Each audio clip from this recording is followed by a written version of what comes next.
আমরা সবসময়ই চাই আমাদের জীবনটা যেন খুবই সুখে স্বাচ্ছন্দ্যে চলুক। যদি তোমার জীবনটাকে একটা সোজা পথ ভাবো এবং সেই পথ দিয়ে তুমি হেঁটে যাচ্ছ, তাহলে তুমি স্বাভাবিকভাবেই চাইবে তোমার সাথে কারোর ধাক্কা না হোক, কারোর কোনো রকম ঝামেলা না হোক, তুমি স্বচ্ছন্দেই যেতে চাইবে। তো স্বাভাবিকভাবেই এটা কিন্তু কখনোই পসিবল হয় না, কখনোই কেউ সুখে শান্তিতে সবসময় থাকতে পারে না। তার জীবনে বিভিন্ন বিপদ, বিভিন্ন সমস্যা কিন্তু সবসময় সম্মুখীন হয় এবং তাদের সাথেই প্রতিনিয়ত সংঘর্ষ করে যেতে হয় তাদেরকে। এটা কিন্তু এমন কেউ নেই যে বলতে পারবে যে চাইছে সবসময় সুখে স্বাচ্ছন্দ্যে থাকতে কিন্তু সে পাচ্ছে, এটা কখনোই পসিবল হবে না। জীবনে সবসময় সমস্যা এবং বিভিন্ন প্রতিকূলতা আসবে, যেটা সেই সোজা পথে এসে সবসময় সংঘর্ষ করবে। তো এই সংঘর্ষ শুধু আমাদের জীবনেই নয়, আমাদের দুটো পার্টিকেল বা দুটো পয়েন্ট অবজেক্টের ভিতরেও এরকম সংঘর্ষ হয়। যেই সংঘর্ষ নিয়ে কিন্তু আজকে আমরা পড়বো। আজকে আমাদের কার্যক্ষমতা শক্তির একটা খুবই গুরুত্বপূর্ণ পার্ট, যেটাকে বলা হয় কলিশন বা সংঘর্ষ, সেটা নিয়ে আমরা পড়বো। এখানে আমরা দেখব দুটো বস্তুর ভিতরে কিভাবে মুখোমুখি সংঘর্ষ হয়, দুটো বস্তুর কিভাবে তির্যকভাবে সংঘর্ষ হয় এবং সংঘর্ষের ফলে কিভাবে তাদের ভরবেগ সংরক্ষিত থাকে, কিভাবে তাদের গতিশক্তি সংরক্ষিত থাকে, কোনটাকে আমরা স্থিতিস্থাপক সংঘর্ষ বলি, কোনটাকে অস্থিতিস্থাপক সংঘর্ষ বলি, এদেরকে কেন বলি এবং এদের ইকুয়েশন কি, এদের থেকে আমরা নিউমেরিক্যালও পড়ব। তো আজকের ক্লাস তাহলে আমাদের collision, elastic and non elastic collision in 1D and 2D, একমাত্রিক এবং দ্বিমাত্রিক দেশে স্থিতিস্থাপক এবং অস্থিতিস্থাপক সংঘর্ষ।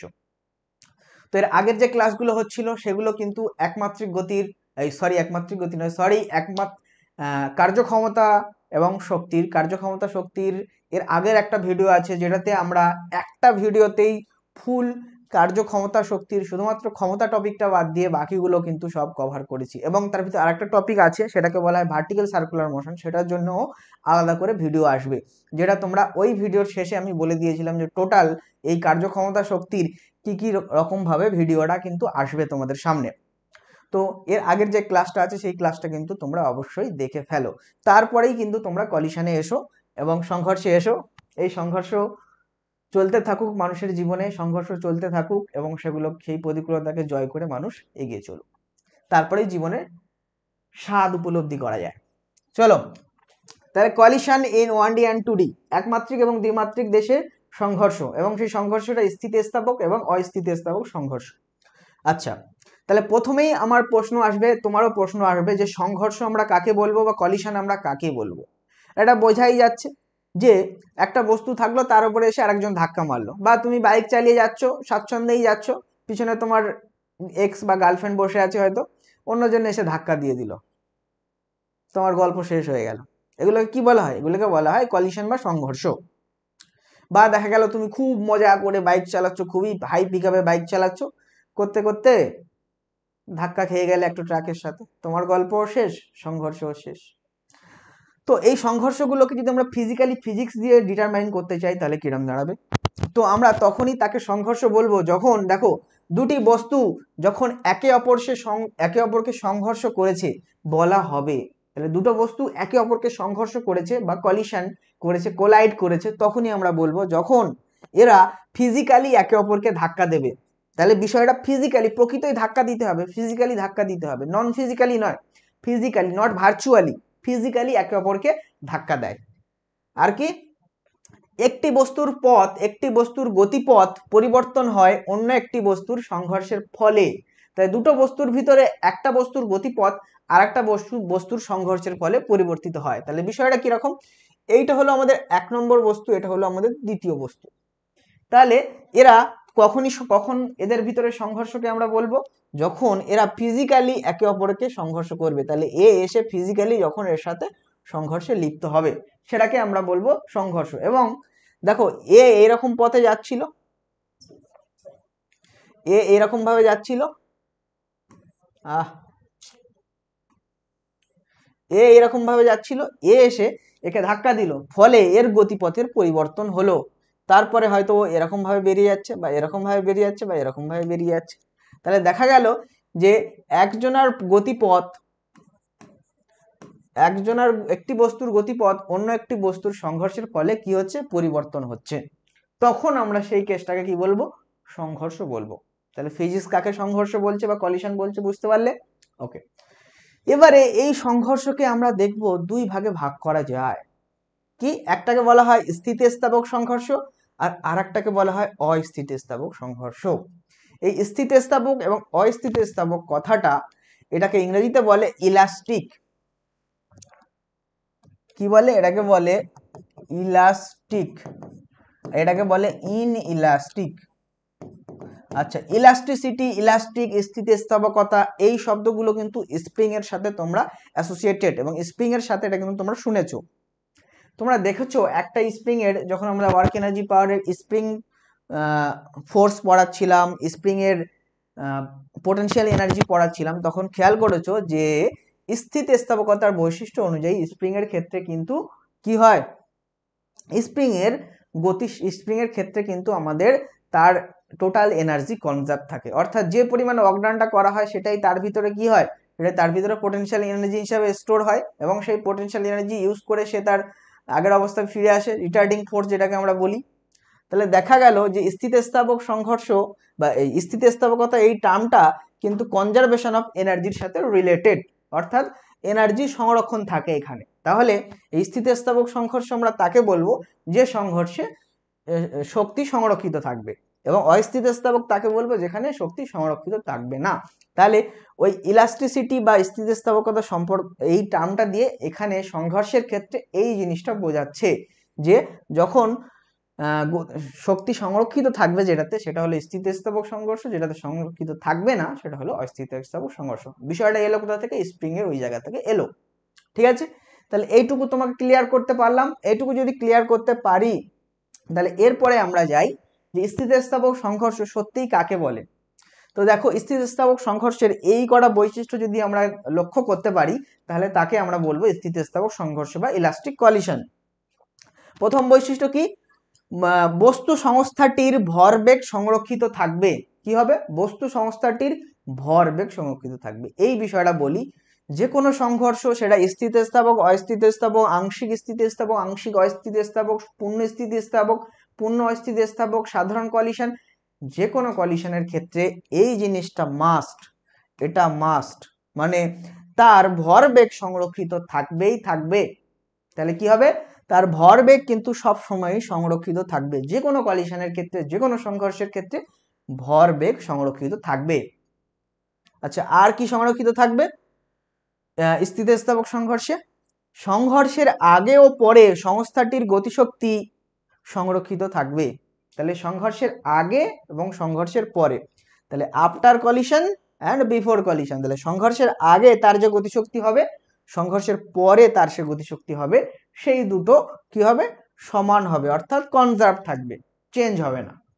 বোঝা গেল? এরপরে দেখো, কিন্তু সংঘর্ষের সময় এটা হয় না, অর্থাৎ যখন সংঘর্ষটা চলবে সেই টাইমটাতে কিন্তু গতিশক্তি সংরক্ষিত থাকে না। কখন থাকে? সংঘর্ষের আগে যে গতিশক্তি থাকে, পরেও সেই গতিশক্তি থাকে। তাহলে এই বিষয়টা সংঘর্ষের আগে পরে হয়, কিন্তু সংঘর্ষের সময় হয় না। বোঝা গেল? এরপরে দেখো, বস্তু সংস্থাটির টোটাল এনার্জি, টোটাল শক্তি, মোট শক্তি সংরক্ষিত থাকবে, অর্থাৎ মোট শক্তিরও চেঞ্জ হবে না। তাহলে মোট শক্তি বলতে এখানে স্থিতি শক্তি এবং গতিশক্তির যোগফল। মোট শক্তিও কি সংরক্ষিত থাকবে। এরপরে দেখো 4 নম্বর টপিক, সংঘর্ষের সময়টা উপেক্ষণীয়, মানে সংঘর্ষের টাইমটাকে তুমি নেগলিজেবল বলবে। তাহলে টাইম অফ কলিশন, সংঘর্ষের সময়টা কি হবে? নেগলিজেবল। মানে কি বোঝা গেল? যে সংঘর্ষের, যখন সংঘর্ষটা হবে সেই টাইমটা খুবই কম, ডেল-টি টাইম, খুবই কম সময়। তাহলে সংঘর্ষের সময়টা উপেক্ষা করা হয়, সেই জন্য খুব কম সময়, সেটা ভেরি লিটল টাইম, যেটাকে বলা হয় ডেল-টি বলতে পারো তুমি। আর ডেল-টি টেন্ডস টু 0, অর্থাৎ খুবই ক্ষুদ্র এটা সময়। তাহলে সেই জন্য এটাকে কি হয়? নেগলেক্ট করা হয়। বোঝা গেল? তাহলে স্থিতিস্থাপক সংঘর্ষ যদি এই করা বৈশিষ্ট্য লক্ষ্য করা যায়, তাকে আমরা বলবো স্থিতিস্থাপক সংঘর্ষ। মেন টপিক কোনটা? মেন টপিক হলো এটা, অর্থাৎ স্থিতিস্থাপক সংঘর্ষে এই জিনিসটা কিন্তু মাস্ট। তাহলে স্থিতিস্থাপক সংঘর্ষ মানে এই জিনিসটা কিন্তু মাস্ট, অর্থাৎ তার কাইনেটিক এনার্জি বা গতি শক্তি কিন্তু সংরক্ষিত থাকবে। যদি থাকে সেটাকে আমরা স্থিতিস্থাপক সংঘর্ষ বলবো। আর বাকিগুলো তো এরই সিমিলার, যে টোটাল শক্তি সংরক্ষিত থাকবে, আর এটা তো সবার জন্যই থাকবে, আর এটা তো নেগলিজেবল, এটা তো সবার ক্ষেত্রেই হবে, তাইলে এটা সবার ক্ষেত্রে হবে, এটা সবার ক্ষেত্রে হবে, আর এটা যার এটা হবে তার এটাও হবে, যার গতিশক্তি সংরক্ষিত তার টোটাল শক্তি সংরক্ষিত। এখানে টোটাল শক্তি বলতে একমাত্র গতিশক্তিই আছে, আর কোনো শক্তি এখানে বা এখানে যে স্থিতিশক্তি থাকবে, কারণ উচ্চতার গল্প নেই, তাহলে এখানে স্থিতিশক্তির গল্পটাও নেই। তাহলে দেখো এখানে এইটা সংরক্ষিত থাকা মানে এটাও থাকবে, টোটাল এনার্জি কনজার্ভ থাকবে। তাহলে মূল বিষয়টা হলো তার গতিশক্তি সংরক্ষিত থাকলে তাকে আমরা স্থিতিস্থাপক সংঘর্ষ বলবো। এরপরে এগোতে থাকো। এবারে এই স্থিতিস্থাপক সংঘর্ষ যদি 1D তে হয়, তাহলে আমাদের টপিকটা ছিল কি দেখো 1D অ্যান্ড 2D তে আমরা এই সংঘর্ষগুলোকে দেখব। তাহলে স্থিতিস্থাপক সংঘর্ষ যদি একমাত্রিক দেশে হয়, যেটাকে বলা হয় 1D, 1 ডাইমেনশন, তখন কি হবে? ঠিক আছে, আবার এই কলিশনটাকে বলা হয় হেড অন কলিশন। কেন হেড অন কলিশন বলা হয় আমরা দেখাচ্ছি সেটা। দেখো তাহলে প্রথম একটা বস্তু যার ভর m1 এবং তার বেগ হলো e1, আরো একটা বস্তু যার ভর হলো m2 এবং তার বেগ ছিল u2। তাহলে বলো এই দুটো বস্তু কখন একে অপরের সাথে সংঘর্ষে লিপ্ত হবে? স্বাভাবিকভাবেই যখন এ জোরে এসে একে ধাক্কা দেবে। দেখো এও একটা বেগ নিয়ে গতিশীল, এও একটা বেগ নিয়ে গতিশীল। তাহলে যদি এ বেশি জোরে গতিশীল হয়, এর থেকে যদি এর বেগ বেশি হয়, দ্বিতীয় বস্তুটির বেগ যদি প্রথম বস্তুটির বেগের থেকে বেশি হয়, তাহলে কিন্তু এ আর কখনোই একে সংঘর্ষ করতে পারবে না। তাহলে এ সামনের দিকে এগোতেই থাকবে এবং এ এর পিছনে ছুটতেই থাকবে, কিন্তু কখনোই ও ওকে ধরতে পারবে না। তাহলে স্বাভাবিকভাবেই এই প্রথম বস্তুটির বেগ দ্বিতীয় বস্তুটির বেগের থেকে বেশি হতে হবে। সেই জন্যই তাহলে প্রথম বস্তুটা গিয়ে দ্বিতীয় বস্তুকে একটা সময় হলেও সংঘর্ষ করতে পারবে। তাহলে আমরা এখানে অবভিয়াসলি লিখবো প্রথম বস্তুর বেগ u1 আর দ্বিতীয় বস্তুর বেগ যদি u2 হয়, obviously u1 greater than u2 হবে, অর্থাৎ প্রথম বস্তুর বেগ দ্বিতীয় বস্তুর বেগের থেকে বেশি হবে, না হলে সংঘর্ষটা হবে না। বোঝা গেল তো? এর বেগ যদি বেশি না হয় তাহলে একে ধরতেই পারবে না, তো এও তো একটা বেগে গতিশীল, তাই না? আচ্ছা, এই জিনিসটা তুমি বুঝতে পারলে। তাহলে এই জায়গাটা হলো বিফোর কলিশন, সংঘর্ষের আগে। এটা হলো সংঘর্ষের আগে, এখনো সংঘর্ষ হয়নি। তাহলে সংঘর্ষ হচ্ছে এখানে, কলিশন হচ্ছে এখানে। এই দুটো বস্তুর কলিশন হলো, এ হলো m1, এ হলো m2, এদের কলিশন হলো। আমরা বলেছি কলিশনের সময়টাকে আমরা নেগলেক্ট করি, কলিশনের সময়টা খুবই ক্ষুদ্র। দেখো লেখা আছে ডেল টি টেন্স টু 0, তাহলে কলিশনের এই সময়টা ভেরি ভেরি স্মল, তাই একে আমরা নেগলেক্ট করি। ঠিক আছে, অর্থাৎ আমাদের এই আলোচনায় আমরা কলিশনের সময়, যখন কলিশনটা হচ্ছে, এক্সাক্ট যে টাইমে কলিশনটা হচ্ছে সেই ক্ষুদ্র টাইমটাকে আমরা ধরবো না, বা সেই সময়ের আমরা কোনো আলোচনা করব না। আমরা সমস্ত আলোচনা before collision and after collision আমরা করব। এবারে দেখো কলিশনটা হয়ে গেল, সংঘর্ষ হয়ে গেল। সংঘর্ষ যখন হয়ে গেল, এরপরে আসলো সংঘর্ষের পরে, আফটার কলিশন, সংঘর্ষের পরের ঘটনা। পরে কি হচ্ছে? এই যে m1 আর m2 বস্তু একে অপরকে সংঘর্ষ করলো, তাহলে এর গতিবেগ আগে বেশি ছিল, আগে এর গতিবেগ বেশি ছিল, এর গতিবেগ কম ছিল। এবারে কি হবে? এ যেহেতু একে ধাক্কা দিল, তাহলে এর বেগ বাড়বে আর এর বেগ কমবে। তাহলে এবারে m1 বস্তুটা যে বেগ পেল তাকে আমরা বলবো v1, আর m2 বস্তুটার যে বেগ হলো তাকে আমরা বলবো v2। এবারে অবভিয়াসলি এই বস্তুটার বেগ বেশি ছিল, এর কম ছিল, একে ধাক্কা দিল, এর বেগ বেড়ে গেল, এর বেগ কমে গেল। তাহলে প্রথম বস্তুটার বেগ v1 কম হবে আর দ্বিতীয় বস্তুটার বেগ v2 বেশি হবে। তাহলে আমরা বলতে পারি v2 গ্রেটার দ্যান v1। হলো? এই গেল টোটাল সংঘর্ষের প্রসেসটা। এবারে এই টোটাল সংঘর্ষের প্রসেসটার বর্ণনা করার জন্য আমাদের একটা ডাইমেনশন হলেই যথেষ্ট। দেখো একটা ডাইমেনশন এক্স অ্যাক্সিসেই আমরা এটাকে বর্ণনা করতে পারছি, সেই জন্য এই কলিশনকে বলা হয় কি? কলিশন ইন 1D, একমাত্রিক দেশে সংঘর্ষ। এবার একে আমরা স্থিতিস্থাপক কেন বলি? কারণ এখানে গতিশক্তি সংরক্ষিত থাকে, কাইনেটিক এনার্জি কনজার্ভ থাকে, সেটা আমরা পরেই দেখব। এবং এই কলিশনকে কেন হেড অন কলিশন আমরা বলি, এই জিনিসটা তুমি বোঝো। কলিশনকে স্থিতিস্থাপক এবং অস্থিতিস্থাপক সংঘর্ষে ভাগ করা যায়, এটা আমরা প্রথমেই দেখেছি, কিন্তু এছাড়াও দুটো ভাগে ভাগ করা যায়, যেটাকে বলা হয় head on collision and oblique collision, বা বাংলাতে বলে মুখোমুখি সংঘর্ষ, মুখোমুখি সংঘর্ষ আর তির্যক সংঘর্ষ।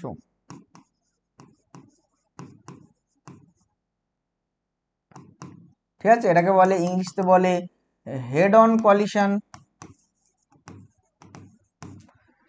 আর এটাকে বলে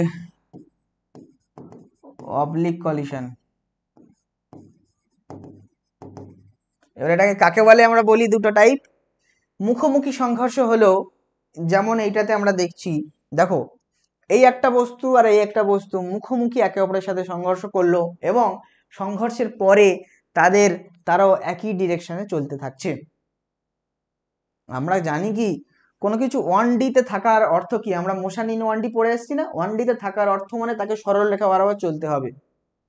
ঠিক আছে, তাহলে দেখো এদের দুজন মুখোমুখি সংঘর্ষ করলো এবং সংঘর্ষের ফলে এদের একই রকম ভাবে যেরকম যেই সরলরেখায় চলছিল সেই সরলরেখায় চলছে, তাহলে এই সংঘর্ষকে আমরা তখন কি বলবো, হেড অন কলিশন বা মুখোমুখি সংঘর্ষ। আর তির্যক সংঘর্ষ বা অবলিক সংঘর্ষ আমরা কাকে বলবো, সেটা হলো যখন আমরা এই 2D তে পড়বো, 2D তে পড়বো সেটাকে আমরা বলবো অবলিক ইলাস্টিক কলিশন। ঠিক আছে, এটাকে আমরা কাকে বলবো, দেখো এরা দুজন সংঘর্ষ করলো, সংঘর্ষের পরে এরা সরল রেখা বরাবর না গিয়ে তির্যক ভাবে চলে গেল, তখন সেটাকে আমরা বলবো তির্যক সংঘর্ষ দ্বিমাত্রিক দেশে। এবারে এটা কেন এরকম হলো, এটা এই কারণে এরকম হলো, তোমরা ক্যারাম খেলা দেখেছো, ক্যারাম খেলায় দেখেছো যেটা যদি স্ট্রাইকার হয়, এটা গুটি হয়, স্ট্রাইকার দিয়ে গুটিতে মারলে দেখা গেছে গুটি এই দিকে চলে গেল আর স্ট্রাইকার এই দিকে চলে গেল, এরকম হয়। বা অনেক সময় সোজা যায়, অনেক সময় গুটি আর স্ট্রাইকার সোজা চলে যায়, তখন সেটা হেড অন কলিশন। যখন বেঁকে যায় একে অপরে তখন সেটা তির্যক কলিশন বা অবলিক কলিশন। বোঝা গেল? তাহলে ক্যারামের ওই গুটির এক্সাম্পলটা মাথায় রাখবে। এবার এটা কেন হয়, এখানেই একটা কনসেপ্ট লুকিয়ে আছে যেটাকে বলা হয় সেন্টার অফ মাস, যেটাকে কি বলা হয় সেন্টার অফ মাস। আমরা এর পরে যে চ্যাপ্টারটা আছে সেটাকে বলা হয় সেন্টার অফ মাস আর system of particular reading body, সেইখানে কিন্তু এই বিষয়টা আমরা পড়বো যে কেন এই বিষয়টা হয়। আমরা একটা বস্তুর সমস্ত ভর তার কেন্দ্রে কেন্দ্রীভূত আছে বলে ধরে নেবো, একটা পয়েন্টে কেন্দ্রীভূত আছে বলে ধরে নেবো, সেই পয়েন্টটাকে আমরা বলবো তার সেন্টার অফ মাস বা ভর কেন্দ্র। এবারে এই গোলকগুলোর ভর কেন্দ্র সাধারণত কেন্দ্রে থাকে, তাহলে এগুলো যদি বল হয় এক একটা, তো বলের ভর কেন্দ্র তার কেন্দ্রে হয়। এবারে যদি সংঘর্ষটা তাদের ভর কেন্দ্র বরাবর হয় তাহলে কিন্তু সে সোজা পথে চলবে, আর যদি কি হয় এর ভর কেন্দ্র গিয়ে এখানে সংঘর্ষ করে, এইখানে সংঘর্ষ করে, তাহলে কিন্তু এরা ব্যাকা পথে চলবে। এই বিষয়টা কিন্তু এই দুটো কলিশনের ক্ষেত্রে হয়। হেড অন কলিশনে তাহলে তাদের ভর কেন্দ্র বরাবর হয়, আর অবলিক কলিশনে বা তির্যক সংঘর্ষে কিন্তু ভর কেন্দ্রের সাথে অন্য পয়েন্টের কলিশনটা হয়। বোঝা গেল? এইবারে এই যে লাইনটা এই যে এখান থেকে শুরু করে যদি আমরা একটা লাইন টানি, সোজা লাইন, এই লাইনটাকে বলা হয় লাইন অফ কলিশন, কলিশনের লাইন। অর্থাৎ ওই লাইন থেকে, যেমন এখানে দেখো এটাকে যদি আমরা সোজা লাইন টানি এটাকে বলা হয় লাইন অফ কলিশন। তো ওই লাইন অফ কলিশনে যদি থাকে এরা সংঘর্ষের পরে, তাহলে সেই কলিশনকে আমরা বলবো হেড অন কলিশন। এবং যদি ওই লাইন অফ কলিশন থেকে তারা ডিফ্রাক্ট করে কোনো কারণে, তাহলে সেটাকে বলবো আমরা অবলিক কলিশন। এটা হলো সোজা বাংলা। বোঝা গেল? চলো, তো দেখো মনে করো ডান দিকটা পজিটিভ ডিরেকশন, তাহলে এই ডান দিকটা হলো পজিটিভ ডিরেকশন। তো এরপরে দেখো তাহলে কি কি থাকবে, আমরা জানি যে কোনো কলিশনের প্রথম জিনিসটা হলো তার মোমেন্টাম কনজার্ভ থাকবে, তার ভরবেগ সংরক্ষিত থাকবে। তাহলে সবার প্রথমে দেখি ভরবেগ সংরক্ষিত থাকলে কি হয়। দেখো এর ভর হলো m1, এর বেগ হলো u1। ঠিক আছে, তাহলে এর ভর m1, এর বেগ হলো u1, তাহলে এর ভরবেগ কত হলো m1 ইন্টু u1, এই যে। আচ্ছা, এর ভর m2, এর বেগ u2, তাহলে এর ভরবেগ কত হলো m2 ইন্টু u2। তাহলে আমরা কি বলবো যে সংঘর্ষের আগের মোট ভরবেগ m1 into u1 plus m2 into u2 এর যোগফল, অর্থাৎ সংঘর্ষের আগের মোট ভরবেগ আর সংঘর্ষের পরের ভরবেগ কত হবে m1 into v1, m2 into v2 তাহলে m1 into v1 plus m2 into v2। তাহলে এটা হলো সংঘর্ষের পরের ভরবেগ। তাহলে বোঝাই গেল যে সংঘর্ষের আগের ভরবেগ আর সংঘর্ষের পরের ভরবেগ সমান, অর্থাৎ ভরবেগ কিন্তু এখানে সংরক্ষিত, অর্থাৎ ভরবেগের পরিবর্তন হয়নি। তাহলে আমরা জানি যে স্থিতিস্থাপক সংঘর্ষ বা যে কোনো সংঘর্ষে ভরবেগ সংরক্ষিত থাকে, তাই প্রথমেই আমরা এই ইকুয়েশনটা ইউজ করে নিলাম যে ভরবেগ সংরক্ষিত থাকলে এই ইকুয়েশনটা হবে, অর্থাৎ সংঘর্ষের আগে এবং পরে ভরবেগের মোট যোগফল সমান হবে। বোঝা গেল? এরপরে দেখো, যেহেতু এটা স্থিতিস্থাপক সংঘর্ষ, তাই কিন্তু সংঘর্ষের আগে এবং পরে তার গতিশক্তিও সংরক্ষিত থাকবে। তাহলে গতিশক্তি কি হবে? হাফ mv স্কোয়ার ফর্মুলা, তাহলে half m1 u1 square, half m2 u2 square, আর এদিকে হলো half m1 v1 square, half m2 v2 square, half m1 v1 square, half m2 v2 square. তাহলে কি হলো যে সংঘর্ষের আগের মোট মোট গতিশক্তি এবং সংঘর্ষের পরের মোট গতিশক্তি সমান। তাহলে এখানেও কি, যেহেতু এটা স্থিতিস্থাপক সংঘর্ষ, সংঘর্ষের আগে ও পরে গতিশক্তি সংরক্ষিত হয়েছে, আর এইটা হয়েছে বলেই আমরা একে স্থিতিস্থাপক সংঘর্ষ বলছি, না হলে এটাকে আমরা স্থিতিস্থাপক সংঘর্ষ বলতাম না। হলো? এইবারে এই দুটো ইকুয়েশন ক্যালকুলেট করে তোমরা স্বাভাবিকভাবেই এটা পেয়ে যাবে।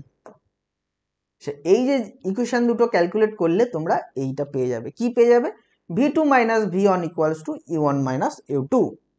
এবং এই দুটোকে একটা স্পেশাল নামে ডাকা হয়, যেটা তোমাদের এখন জানতে হবে। কি নামে ডাকা হয়?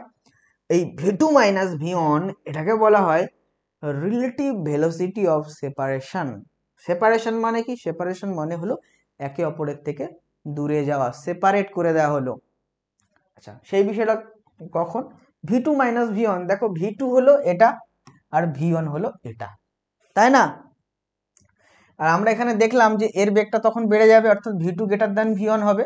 তাহলে v2 থেকে v1 বিয়োগ করার অর্থ হলো যে কোন বেগটা পাওয়া। দেখো, এরা দুজন যখন সংঘর্ষ করলো, প্রথমে কি এর গায়ে এসে সংঘর্ষ করলো, এ একটা গতিবেগে গতিশীল, এর থেকে বেশি বেগে এ গতিশীল ছিল, এ কে সংঘর্ষ করলো, হলো। তারপরে দেখো সংঘর্ষের পরে এর বেগ বেড়ে গেল আর এর বেগ কমে গেল। এবারে দেখো সংঘর্ষের সময় এরা একে অপরের কাছাকাছি এসেছিল, এবারে একে অপরের থেকে দূরে সরে যাচ্ছে। তাহলে এই বেগটাকে কি বলা হয়? রিলেটিভ ভেলোসিটি অফ সেপারেশন, একে অপরের থেকে দূরে সরে যাওয়া। বুঝলে? সংঘর্ষে একে অপরের কাছে এলো, তারপরে একে অপরের থেকে দূরে সরে যাচ্ছে, তাহলে এটাকে বলা হয় রিলেটিভ ভেলোসিটি অফ সেপারেশন। এই যে relative velocity of separation. Relative কেন? একে অপরের সাপেক্ষে করা হচ্ছে, আর রিলেটিভ মানেই ওই জন্য এখানে বিয়োগ হয়েছে। আমরা রিলেটিভ ভেলোসিটি বের করা জানি, আমরা যদি v2 থেকে v1 বিয়োগ করি তখন আমরা বলি v1 এর সাপেক্ষে v2 এর আপেক্ষিক বেগ, তাই না? সেই জন্য এটাকে বলে রিলেটিভ। তাহলে আপেক্ষিক, এটাকে কি বলবো? রিলেটিভ ভেলোসিটি অফ সেপারেশন, বাংলাতে বলে এটাকে আপেক্ষিক অপসরণ বেগ। তাহলে সেপারেশন ভেলোসিটি মানে হলো অপসরণ বেগ, ঠিক আছে? এরপরে দেখো, তাহলে v2 minus v1 equals two হলো u1 মাইনাস u2। আর u1 মাইনাস u2 কে কি বলা হয়? u1 মাইনাস u2 কে বলা হয় relative velocity of approach. Approach মানে কি? একে অপরের কাছে আসা। দেখো, যখন সংঘর্ষ হয়নি, সংঘর্ষের আগে যদি দেখি u1 আর u2 সংঘর্ষের আগের কেস, তাহলে সংঘর্ষের আগে u1টা গ্রেটার দ্যান u2 ছিল। এবার u1 থেকে যদি আমরা u2টা বিয়োগ করি, তাহলে পাবো u2 এর রেসপেক্টে u1 এর ভেলোসিটি, অর্থাৎ u2 এর সাপেক্ষে u1 এর ভেলোসিটি, আপেক্ষিক বেগ। এবারে এই বেগকে কেন আমরা অ্যাপ্রোচ বলবো? অ্যাপ্রোচ মানে একে অপরের কাছে আসা। দেখো, যখন সংঘর্ষ হবে তখন এর বেগটা বেশি, এর বেগটা কম, এবং এরা একে অপরের, এবারে এর বেগ কম এর বেগ বেশি, তাহলে সংঘর্ষের সময় এদেরকে একে অপরের কাছে আসতে হবে, এসে একসাথে মিলিত হতে হবে, তারপরে তো সংঘর্ষ হবে। তাহলে এই যে বিয়োগ ফলটা, এই যে ভেলোসিটি, আপেক্ষিক বেগটা, এটাকে বলা হবে একে অপরের কাছে আসার বেগ, যেটাকে বলা হবে রিলেটিভ ভেলোসিটি অফ অ্যাপ্রোচ, বা বাংলাতে বলে আপেক্ষিক আগমন বেগ। অ্যাপ্রোচ ভেলোসিটি মানে হলো আগমন বেগ, আর সেপারেশন ভেলোসিটি মানে হলো অপসরণ বেগ। পুরো ক্লিয়ার হলো? এই দুটো তোমাকে জেনে রাখতে হবে, কারণ এরপরে যখন সংঘর্ষ গুণাঙ্ক পড়বো, এই দুটো রেশিওই হবে সংঘর্ষ গুণাঙ্ক, সেটা আমরা পরে দেখব। এবারে গল্প গেল যে এই দুটো ইকুয়েশন থেকে তুমি এটা পেলে কিভাবে, এটা তো আমাকে বলো আগে। এই দুটো ইকুয়েশন থেকে এটা পেলে কি করে? লিখে দিলেই হয়ে গেল? তাহলে দেখাতে হবে তোমাকে। তুমি যখন কোশ্চেন যখন করলে তাহলে তোমাকে দেখাতে হবে কিভাবে পেলাম। কোথায় দেখানো যায়, এই সাইডে একটু করা যায় কি দেখি। দেখো এইটা থেকে আমরা কি পাচ্ছি, এই ইকুয়েশনটা থেকে, এই ইকুয়েশনটা থেকে যদি আমরা m1 গুলোকে একই দিকে আনি, দেখো এখানে m1 u1 আর এদিকে আছে m1 v1, তাহলে m1 গুলোকে একই দিকে আনি, এনে যদি কমন নেই m1, তাহলে এপারে থাকলো কত u1 মাইনাস আর v1 হলো। m2 গুলোকে ওই সাইডে আনবো সমীকরণে, তাহলে m2 এই সাইডে এনে m2 কে কমন নেব, তাহলে এদিকে থাকলো v2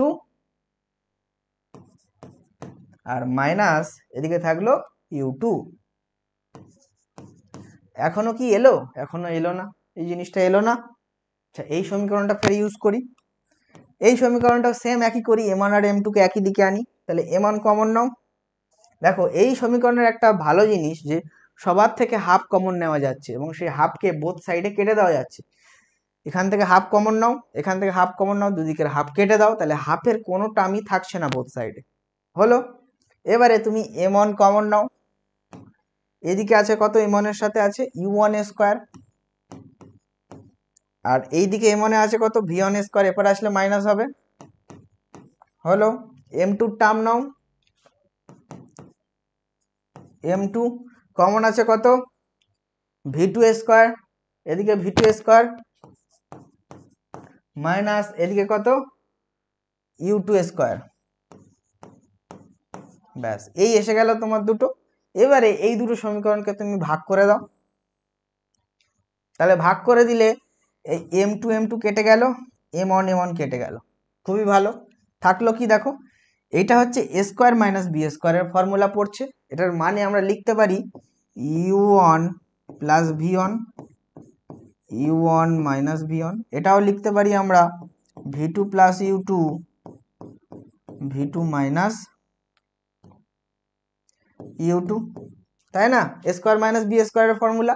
এবারে দেখো এটা এটা কাটছে, এটা এটা কাটছে, তাহলে পড়ে থাকলো কি, সমীকরণের দুটো সাইডে পড়ে থাকলো এই টার্মটা আর এই টার্মটা, তাহলে এই দুটো টার্ম আমার পড়ে থাকলো, অর্থাৎ পড়ে থাকলো u1 plus v1 equals two v2 plus u2। এখনো কি এলো না, এখনো আসেনি, তাহলে এবারে কি করতে হবে, এবারে এদিক ওদিক করো সমীকরণের, এবারে কি আছে v2 মাইনাস v1, তাহলে v2 মাইনাস v1 দেখো এপারে v2 আছে আর এই v1 আছে, তাহলে v2 মাইনাস v1 হলো, এদিকে কত আছে u1 u1 মাইনাস u2 হলো, তাহলে দেখো এবারে এলো v2 minus v1 equals to u1 minus u2, এলো তো। তাহলে প্রমাণটা হলো এইভাবে এসছে প্রমাণটা, এটা কিন্তু মাথায় রাখবে, এইভাবে প্রমাণটা এলো। সবার ক্লিয়ার এখানে, নিশ্চয় ক্লিয়ার হওয়া উচিত। চলো এরপরে যাই আমরা, পেনের কালিটা একটুখানি চেঞ্জ করি, যেটা তোমাদের ভিজিবল হবে বেশি, সাদা কালি ইউজ করি এখানে। আর এটাতে তোমার কোন কালি ইউজ করা যায়, এই কালিটা, আচ্ছা এই কালিটাই ইউজ করি, পিঙ্ক ইউজ করি। চলো দেখো তাহলে এরপরে দেখো 1 নম্বর আর 2 নম্বর সমীকরণ সমাধান করে, এই যে দেখো 1 নম্বর 2 নম্বর সমীকরণ সমাধান করে তো এটা আমরা পেয়েছি, আবার 1 নম্বর আর 2 নম্বর সমীকরণ সমাধান করে v1 আর v2 এর মান বের করতে পারি। v1 আর v2 কি ছিল, v1 আর v2 ছিল সংঘর্ষের পরের বেগ, সংঘর্ষের পরে, তাহলে তোমাকে কোশ্চেন করলো যে সংঘর্ষের আগে m1 বস্তুর বেগ ছিল u1 আর m2 বস্তুর বেগ ছিল u2, তাহলে সংঘর্ষের পরে তাদের বেগ v1 আর v2 এর মান কত হবে, তো সেটাই আমরা 1 নম্বর আর 2 নম্বর সমীকরণ সমাধান করে বের করতে পারছি এবং v1 আর v2 এর আমরা একটা সুন্দর ভ্যালু পেয়ে যাচ্ছি। তাহলে 1 নম্বর আর 2 নম্বর সমাধান করে আমরা v1 আর v2 এর ভ্যালু পাচ্ছি। কি ভ্যালু পাচ্ছি দেখো, ভ্যালুটা কি কমপ্লেক্স ফর্মে আছে, দেখো এত বড় একটা, কিন্তু তোমাকে এই জিনিসটা যদি তুমি একটা ট্রিক্সের মাধ্যমে মুখস্থ রেখে দিতে পারো, তাহলে যখন তোমার এমসিকিউটা দেবে যে সংঘর্ষের পরে তাদের বেগের অনুপাত বের করো বা বেগের মান v1 v2 কত হবে, ডাইরেক্ট ফর্মুলা বসাবে, অ্যান্সার চলে আসবে। আর তোমাকে এই সমীকরণ থেকে কি করে আনতে হয়েছে, কিভাবে করতে হয়েছে ক্যালকুলেশন কিছুই করতে হবে না, ডাইরেক্ট ফর্মুলা বসাবে, অ্যান্সার হয়ে যাবে। তাহলে মনে রাখবে কিভাবে, মনে রাখার ক্ষেত্রে কিছু সিমিলারিটি লক্ষ্য করো এখানে। দেখো নিচে দেখো m1 প্লাস m2, এটার ক্ষেত্রেও কমন, এটার ক্ষেত্রেও কমন, m1 প্লাস m2 হলো। ওপরে দেখো, ওপরে কি আছে, আমরা v1 এর ভ্যালু বের করব। তাহলে শুরু করছি, দেখো v1 এর যেহেতু ভ্যালু বের করব, শুরু করছি u1 থেকে। u1 থেকে শুরু করলে শেষ হবে কোথায়, u2 তে। ঠিক আছে, আর দেখো নিচে সব সময় কিন্তু m1 প্লাস m2 থাকবে, মানে দুটো যোগফল থাকবে। আর ওপরে কি থাকবে, m1 মাইনাস m2। আর এটাতে কি থাকবে, এটাতে থাকবে m2। v1 এর বের করলে তার বিপরীতটা থাকবে m2, আর তার আগে 2 হবে, 2m2 হবে। তাহলে নিয়ম কি, নিচে থাকবে আমার m1 প্লাস m2, আর আমি শুরু করছি v1 দিয়ে, তাহলে এখানে আমি বসাবো প্রথমে u1 প্লাস এখানে বসাবো u2। আর দুটোরই নিচে থাকবে m1 প্লাস m2। তাহলে প্রথমেই দুটোর নিচে থাকবে m1 প্লাস m2। আচ্ছা, এটা আরো সুন্দরভাবে বলি, দাঁড়াও। প্রথমে একটা প্লাস চিহ্ন দিবে, প্লাস চিহ্ন, দুটো ভাগফলের চিহ্ন দেবে, নিচে লিখবে m1 plus m2, m1 plus m2। শুরু হচ্ছে v1 এর ভ্যালু বের করব আমরা, যেহেতু v1 এর ভ্যালু যেহেতু বের করব, তাহলে এখানে তুমি লিখবে u1, এখানে লিখবে u2। হলো। এবারে এইখানটায় দেবে কি, প্রথমটায় দেবে তুমি m1 মাইনাস m2, হলো। আর এখানটায় দেবে তুমি 2m2। এই দুটো জিনিস মনে রাখবে, এখানে 2m2, এখানে m1 মাইনাস m2। এই হলো ট্রিক্স মনে রাখার। দ্বিতীয় ভ্যালু v2টা কিভাবে বের করবে, গোলাপি কালিটা বোঝা যাচ্ছে না।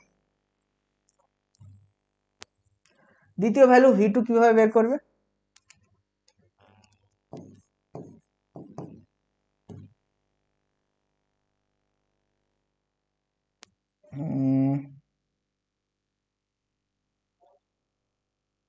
দেখো দ্বিতীয় ভ্যালু v2টা বের করবে কিভাবে, একই নিয়ম, প্লাস বসাও, ভাগের চিহ্ন দাও, m1 প্লাস m2 লেখো, m1 প্লাস m2 লেখো।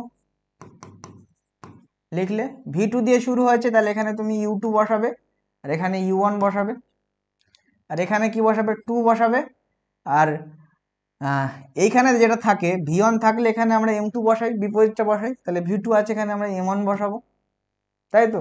আর উপরে কি বসাবো, m1 মাইনাস m2 ছিল, এখন উল্টোটা m2 মাইনাস m1। দেখো যেটা দিয়ে শুরু হবে সেটা থেকে তার বিয়োগটা, v1 দিয়ে v1 মাইনাস v2, ওই m1 মাইনাস m2, আর v2 বলে m2 মাইনাস m1। এই গেল মনে রাখার ট্রিক্স।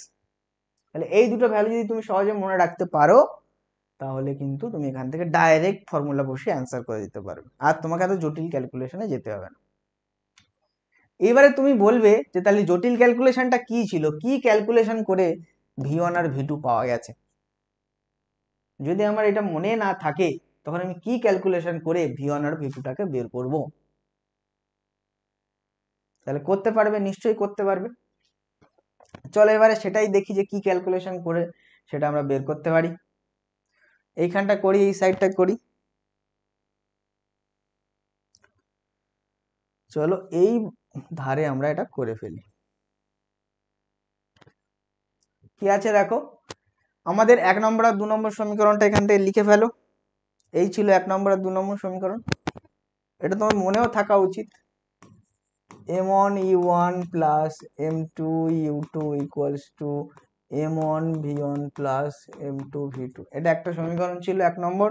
2 নম্বর ছিল তার গতিশক্তি সমান থাকে half m1 u1 square plus half m2 u2 square equals to half m1 v1 square plus half m2 v2 square. এই ছিল আমাদের 1 নম্বর সমীকরণ আর 2 নম্বর সমীকরণ। হলো। এই দুটো সমীকরণ সমাধান করে তোমার v1 আর v2 এর ভ্যালু বের করতে হবে। ঠিক আছে, এইবারে দেখো আমরা কোন পদ কাকে ইউজ করব এখানে। যে ভ্যালুটা আমরা এই প্রথম সমাধান করে পেয়েছিলাম, প্রথমবার একবার সমাধান করে এই যে ভ্যালুটা পেয়েছিলাম, কি ছিল, v2 minus v1 equals to u1 minus u2, এইটাকে ইউজ করব আমরা। v2 minus v1 equals to u1 minus u2, এই যে পেলাম এটাকে ইউজ করব। তাহলে এটাকে আমরা নাম দেবো 3 নম্বর সমীকরণ। ঠিক আছে, কিভাবে করব দেখো, এই যে সমীকরণে এইখান থেকে আমরা এক একটা ভ্যালু বের করব আর এক একটা জায়গায় বসাবো। কিভাবে করব বিষয়টা? ধরো তুমি প্রথমে কার ভ্যালু বের করতে চাইছো? ধরো v1 এর ভ্যালু বের করতে চাইছো, তাহলে v1 এর ভ্যালু বের করতে চাইছো প্রথম, তাহলে এখান থেকে v1 এর ভ্যালু তোমাকে বের করে নিতে হবে সবার ফার্স্টে। v1 এর ভ্যালু বের করো, এখান থেকে কত দাঁড়াচ্ছে? v1 এর ভ্যালু দাঁড়াচ্ছে v2 minus u1 plus u2। এই ভ্যালুটা তুমি এবার কোথায় বসাবে? এবারে বলো, এই যে ভ্যালুটা তুমি পেলে v1 এর ভ্যালুটা, এই ভ্যালুটা কোন সমীকরণে তুমি বসাতে চাইছো?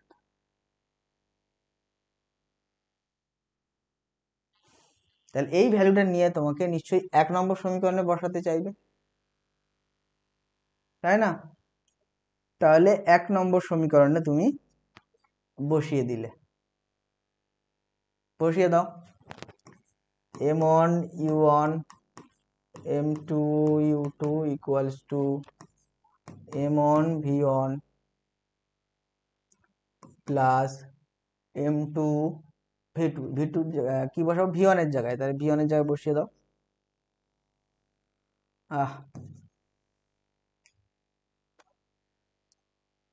m1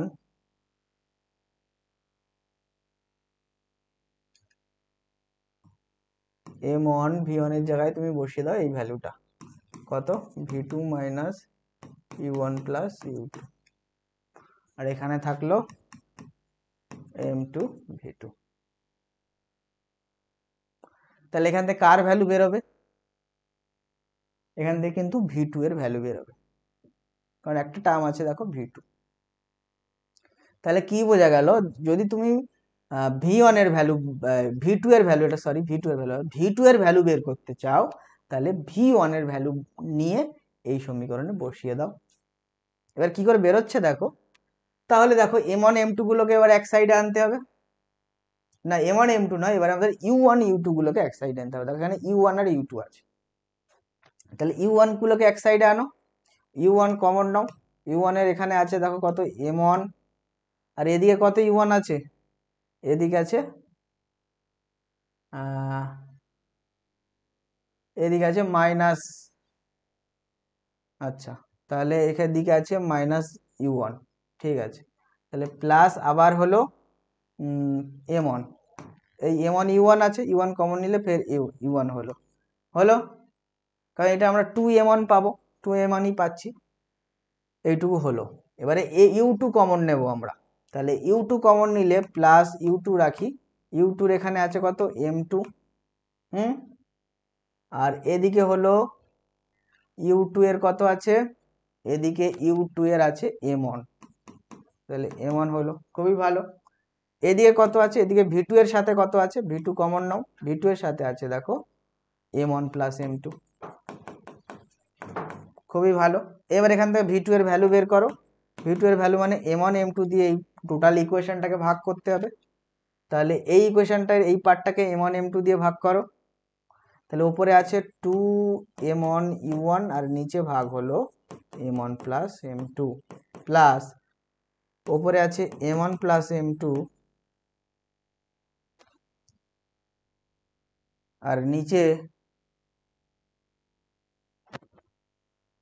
এখানে একটা মাইনাসের সাইনের কোথাও গন্ডগোল হয়েছে ইউটিউবতে, ইউটিউব ক্ষেত্রে দেখো এখানে m2 আছে আর ইউটিউব ক্ষেত্রে এটা তাহলে মাইনাস হবে, এখানটা ভুল হয়ে গেছে, এখানটা মাইনাস হবে m2 মাইনাস m1, কেন দেখো এই m1 এ আছে u2 আছে, এরপর আসলে মাইনাস হবে, তাহলে এখানে হলো আমাদের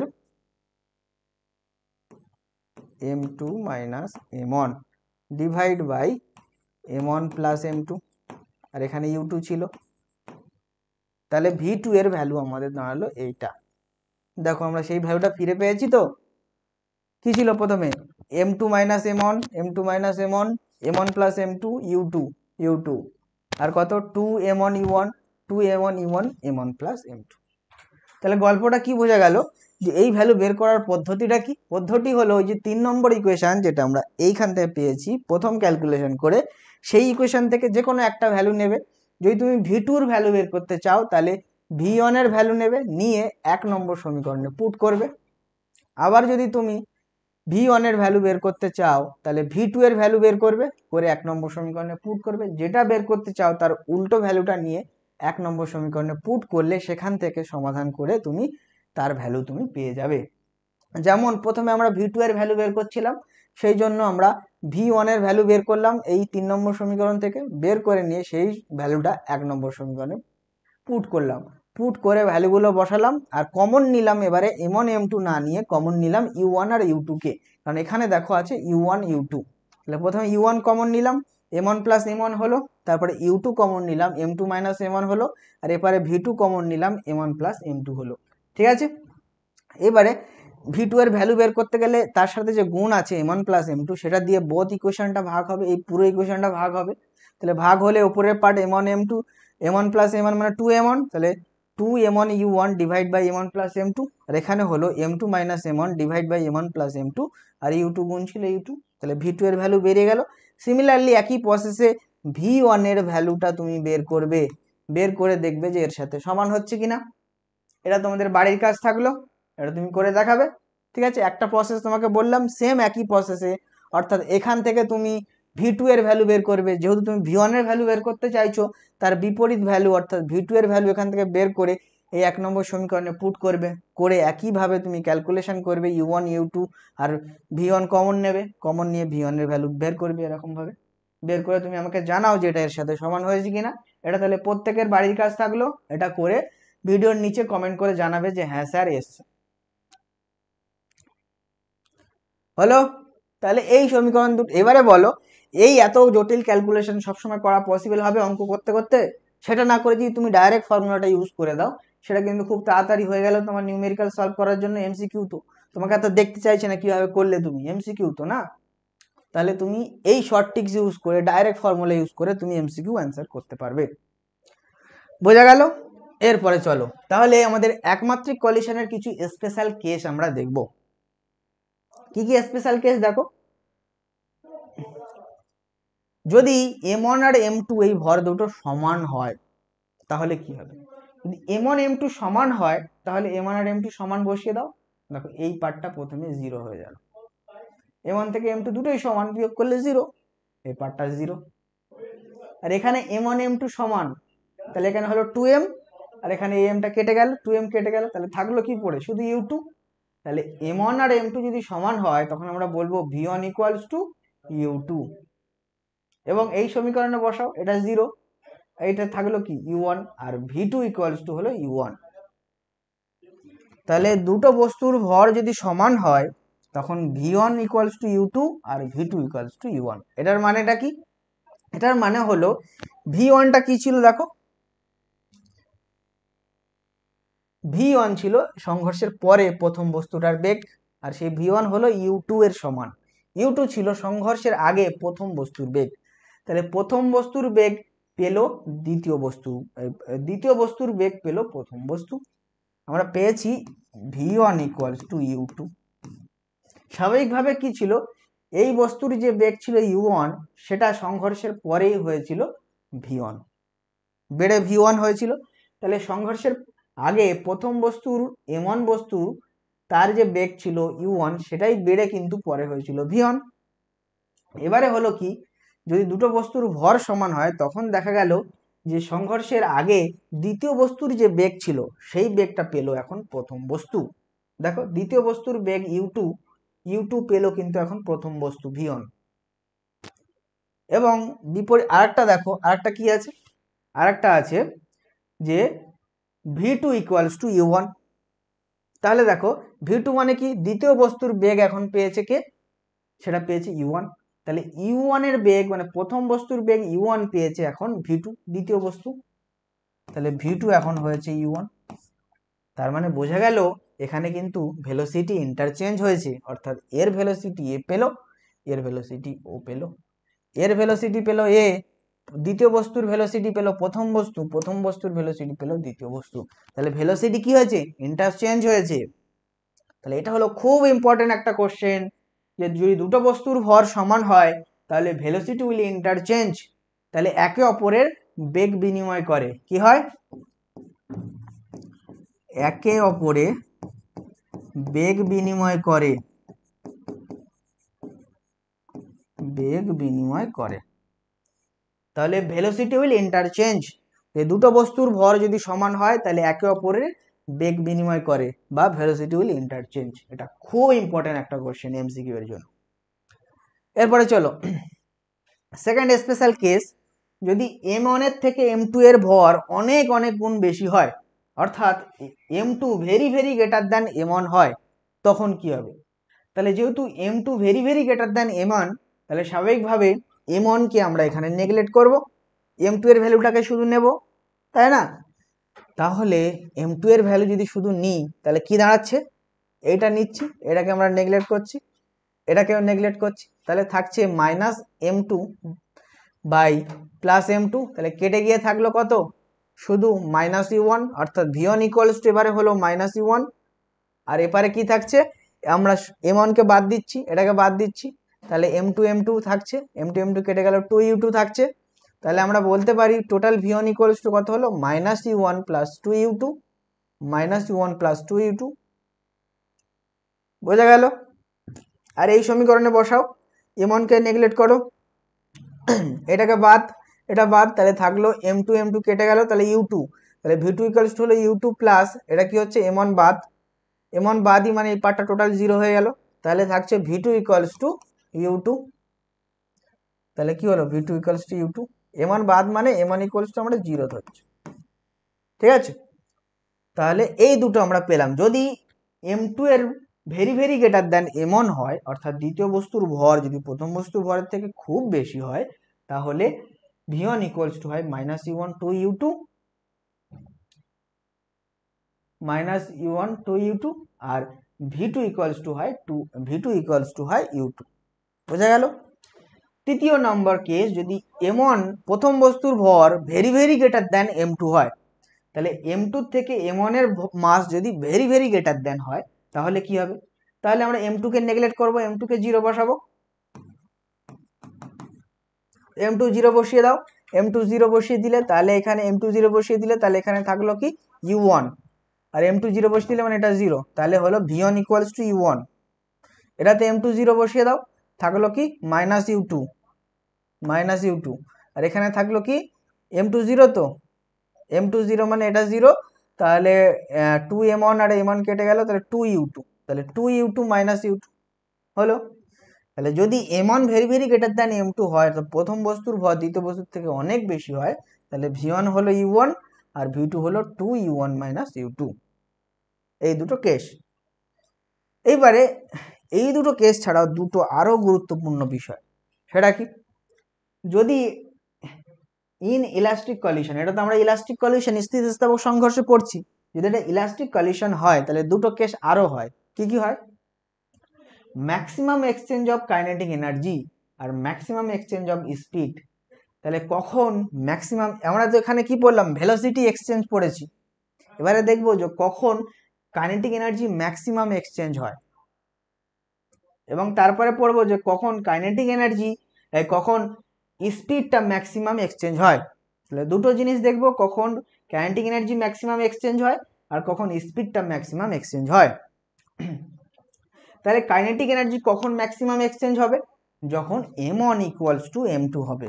তার মানে কিরকম দেখো, যখন m1 ইকুয়ালস টু m2 হলো তখন ভেলোসিটি গুলো ইন্টারচেঞ্জ করলো, বেগগুলো বিনিময় করলো, আর বেগ বিনিময় করা মানে গতিশক্তি বিনিময় করা। তাহলে ম্যাক্সিমাম গতিশক্তি এক্সচেঞ্জ হবে কখন, maximum exchange of kinetic energy কখন হবে, যখন তাদের ভর দুটো সমান থাকবে। দেখো বিষয়টা কিরকম, দেখো প্রথমে এদের যে গতিশক্তি হলো, এর যে গতিশক্তি হলো, তারপরে দেখলাম যে এর গতিশক্তি হাফ m1 u1, দেখো ভেলোসিটি ইন্টারচেঞ্জ করে মানে কি, তখন হয় এটা, এই যে এই দুটো হয়, v2 u1 হয় আর v1 u2 হয়। তাহলে দেখো আগে আমাদের কি ছিল, আগে ছিল half m1 u1 square plus half m2 u2 square equals to half m1 v1 square plus half m2 v2 square, আগে এটা ছিল। এখন দেখো আমরা v1 এর জায়গায় u2 বসিয়ে দিতে পারি, তাহলে v1 এর জায়গায় এখানে আমরা u2 বসিয়ে দিতে পারি, এবং V2 জায়গায় আমরা U1 বসিয়ে দিতে পারি। তার মানে কি দেখা গেল, দেখো দেখো যে এই U1টা পেলো কে, U1টা পেলো V2, তাহলে U1টা পেলো এটা, এবং দেখো U2টা পেলো V1, U2টা পেলো কে V1। তাহলে এখানে ভেলোসিটির মতো কাইনেটিক এনার্জিও এক্সচেঞ্জ হলো, এবং এই এক্সচেঞ্জে কোনো রকম লস হয়নি, তাহলে সম্পূর্ণ এক্সচেঞ্জ হয়েছে, অর্থাৎ ম্যাক্সিমাম এক্সচেঞ্জ হয়েছে। তাহলে আমরা এখানে নির্দ্বিধায় এটা বলতে পারছি যে maximum exchange of kinetic energy কখন হয়, কখন সর্বোচ্চ গতিশক্তির সর্বোচ্চ বিনিময় হয়, যখন M1 আর M2 সমান হয়। পরের লাইনটা দেখো, কখন বেগের ম্যাক্সিমাম এক্সচেঞ্জ হয়, তাহলে ম্যাক্সিমাম এক্সচেঞ্জ অফ স্পিড কখন হয়, যখন M1 very very greater than M2 হয়। এটা কিভাবে হয় এটা তোমাকে একটু বুঝতে হবে, যে M1 যদি very very greater than M2 হয় তখন কি দাঁড়াচ্ছে। দেখো M1 যদি very very greater than M2 হয়, তখন দেখো U1 ইকুয়ালস টু V1 হলো, অর্থাৎ প্রথম বস্তুর বেগ পুরোটাই প্রথম বস্তু পেয়েছে সংঘর্ষের পরে। দেখো এখানে দেখো প্রথম বস্তুর বেগ U1 পুরোটাই পেয়েছে সংঘর্ষের পরে V1, তাহলে পুরো বেগটা এক্সচেঞ্জ হয়েছে। আবার এটাতে দেখো V2টা দেখো 2U1 minus U2, 2U1 minus U2, এখানেই আছে গল্পটা। কেন দেখো 2U1 থেকে U2 বাদ দিচ্ছি। আচ্ছা আমরা এখানে দেখেছি দেখো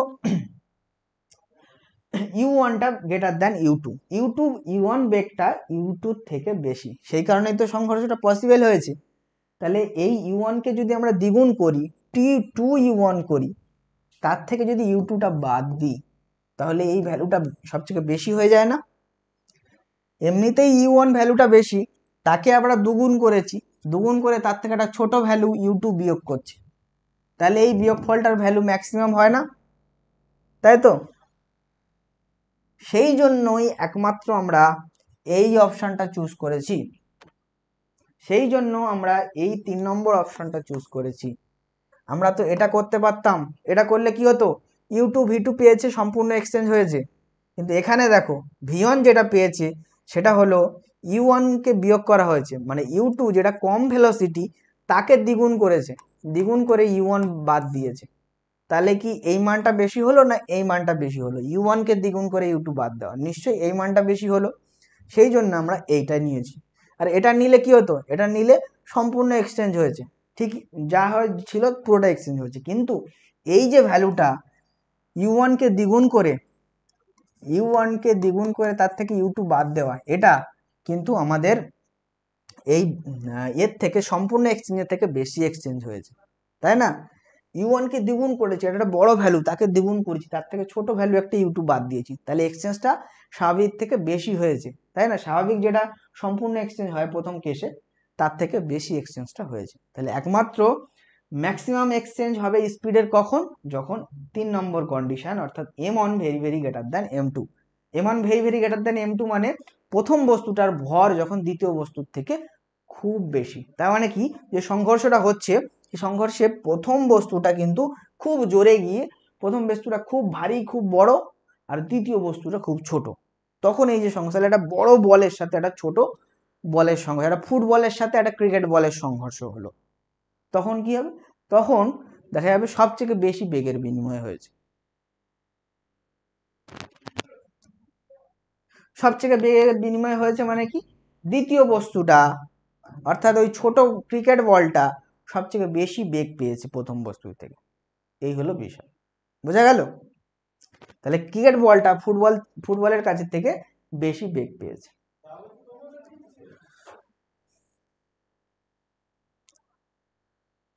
আচ্ছা এই জিনিসটা বোঝা গেল তো, কখন সর্বোচ্চ বেগের এক্সচেঞ্জ হবে, যখন প্রথম বস্তুটার ভর বেশি হবে, ঠিক আছে। অর্থাৎ একটা ফুটবলের সাথে একটা ছোট বলের সংঘর্ষ, তখন ফুটবল ছোট বলকে বেশি জোরে ধাক্কা মারবে, তাহলে ছোট বলটা বেশি বেগ পাবে। এইটাই হলো প্র্যাকটিক্যাল বিষয়। চলো এবারে আমরা তাহলে কলিশন ইন 1D, একমাত্রিক দেশের কলিশন আমরা শেষ করেছি, এবং ওটা ইলাস্ট্রিক কলিশন ইন 1D শেষ করেছি। এবারে আমরা ইলাস্ট্রিক কলিশন ইন 2D করব। তাহলে এবার আমরা কি করব, ইলাস্টিক কলিশন ইন 2D, যাকে আমরা বলি অবলিক ইলাস্টিক কলিশন বা তির্যক সংঘর্ষ। আর ইলাস্টিক মানে হলো স্থিতিস্থাপক সংঘর্ষ, ইন 2D মানে ত্রিমাত্রিক দেশে, দুটো ডাইমেনশনের প্রয়োজন হবে। এবারে তোমরা একটা প্রশ্ন করতেই পারো যে আপনি যে হেড অন কলিশন আর অবলিক কলিশনটা বোঝালে তির্যক সংঘর্ষ আর মুখোমুখি সংঘর্ষ, তা তির্যক সংঘর্ষ 2Dর ক্ষেত্রে লিখলে আর হেড অন কলিশনটা 1Dর ক্ষেত্রে লিখলে এটা কি সবসময় অ্যাপ্লিকেবল? এই কোশ্চেনটাও খুব বিপদের কোশ্চেন না, এটা সবসময় অ্যাপ্লিকেবল নয়। কেন সবসময় অ্যাপ্লিকেবল নয়? দেখা গেছে অনেক 2D collision head on collision হয়, মুখোমুখি সংঘর্ষ হয়। আবার দেখা গেছে তাহলে কি দেখা গেছে যে এই কি বলে 2D কলিশনও কিন্তু হেড অন কলিশন হয়। আবার ওদিকে একটা বিষয় যে যেটা আমরা পড়ছিলাম 1D কলিশন, 1D কলিশনটা কিন্তু আবার অনেক সময় কি হয়, অবলিক কলিশনও হয়ে যায়, কিছু এক্সেপশনাল আছে। সব সময় যে তোমার 2D মানে অবলিক কলিশন, 1D মানে হেড অন কলিশন এরকম নয়। হেড অন আর অবলিকের যে ডেফিনেশনটা আছে সেই ডেফিনেশন যেখানে যেখানে অ্যাপ্লিকেবল হবে সেখানেই সেটা সঠিক হবে। ঠিক আছে, এই ডিফারেন্সগুলোতে ভুল করবে না। কলিশনকে আমরা 3টে টাইপে ভাগ করছি। প্রথমে আমরা করছি ইলাস্টিক, ইনইলাস্টিক, সেটা কাইনেটিক এনার্জি কনসেপ্ট থাকার উপরে ডিপেন্ড করে। তারপর আমরা ভাগ করছি হেড অন অবলিক, সেটা হচ্ছে কারে তোমার ওই কি বলে কলিশন লাইন থেকে ব্রেক করছে, কলিশন লাইন থেকে ডিফ্রাক্ট হচ্ছে কিনা সেটা দেখে। তো কলিশন লাইনেই যদি থাকে সংঘর্ষের পরে তাহলে সেটা হেড অন, আর না থাকে তাহলে সেটা অবলিক, এটার উপর ডিপেন্ড করে। তারপরে আমরা ভাগ করছি 1D 2Dতে। যদি একমাত্রিক দেশে হয়, একটা ডাইমেনশন প্রয়োজন হয় তাহলে 1D, যদি দুটো ডাইমেনশনের প্রয়োজন হয় তাহলে 2D। এখানে দেখো দুটো ডাইমেনশন এক্স হয়, দুটোর প্রয়োজন হচ্ছে।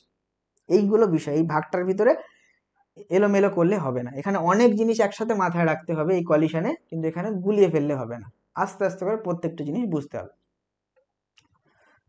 দেখো তাহলে ইলাস্টিক কলিশন ইন 2D, যেটাকে আমরা বলি ত্রিজক সংঘর্ষ বা oblique collision, oblique elastic collision. তাহলে এখানে দেখো প্রথম অবজেক্ট তার মাস m1, তার ভেলোসিটি u1, দ্বিতীয় অবজেক্ট তার মাস m2, তার ভেলোসিটি হলো u2।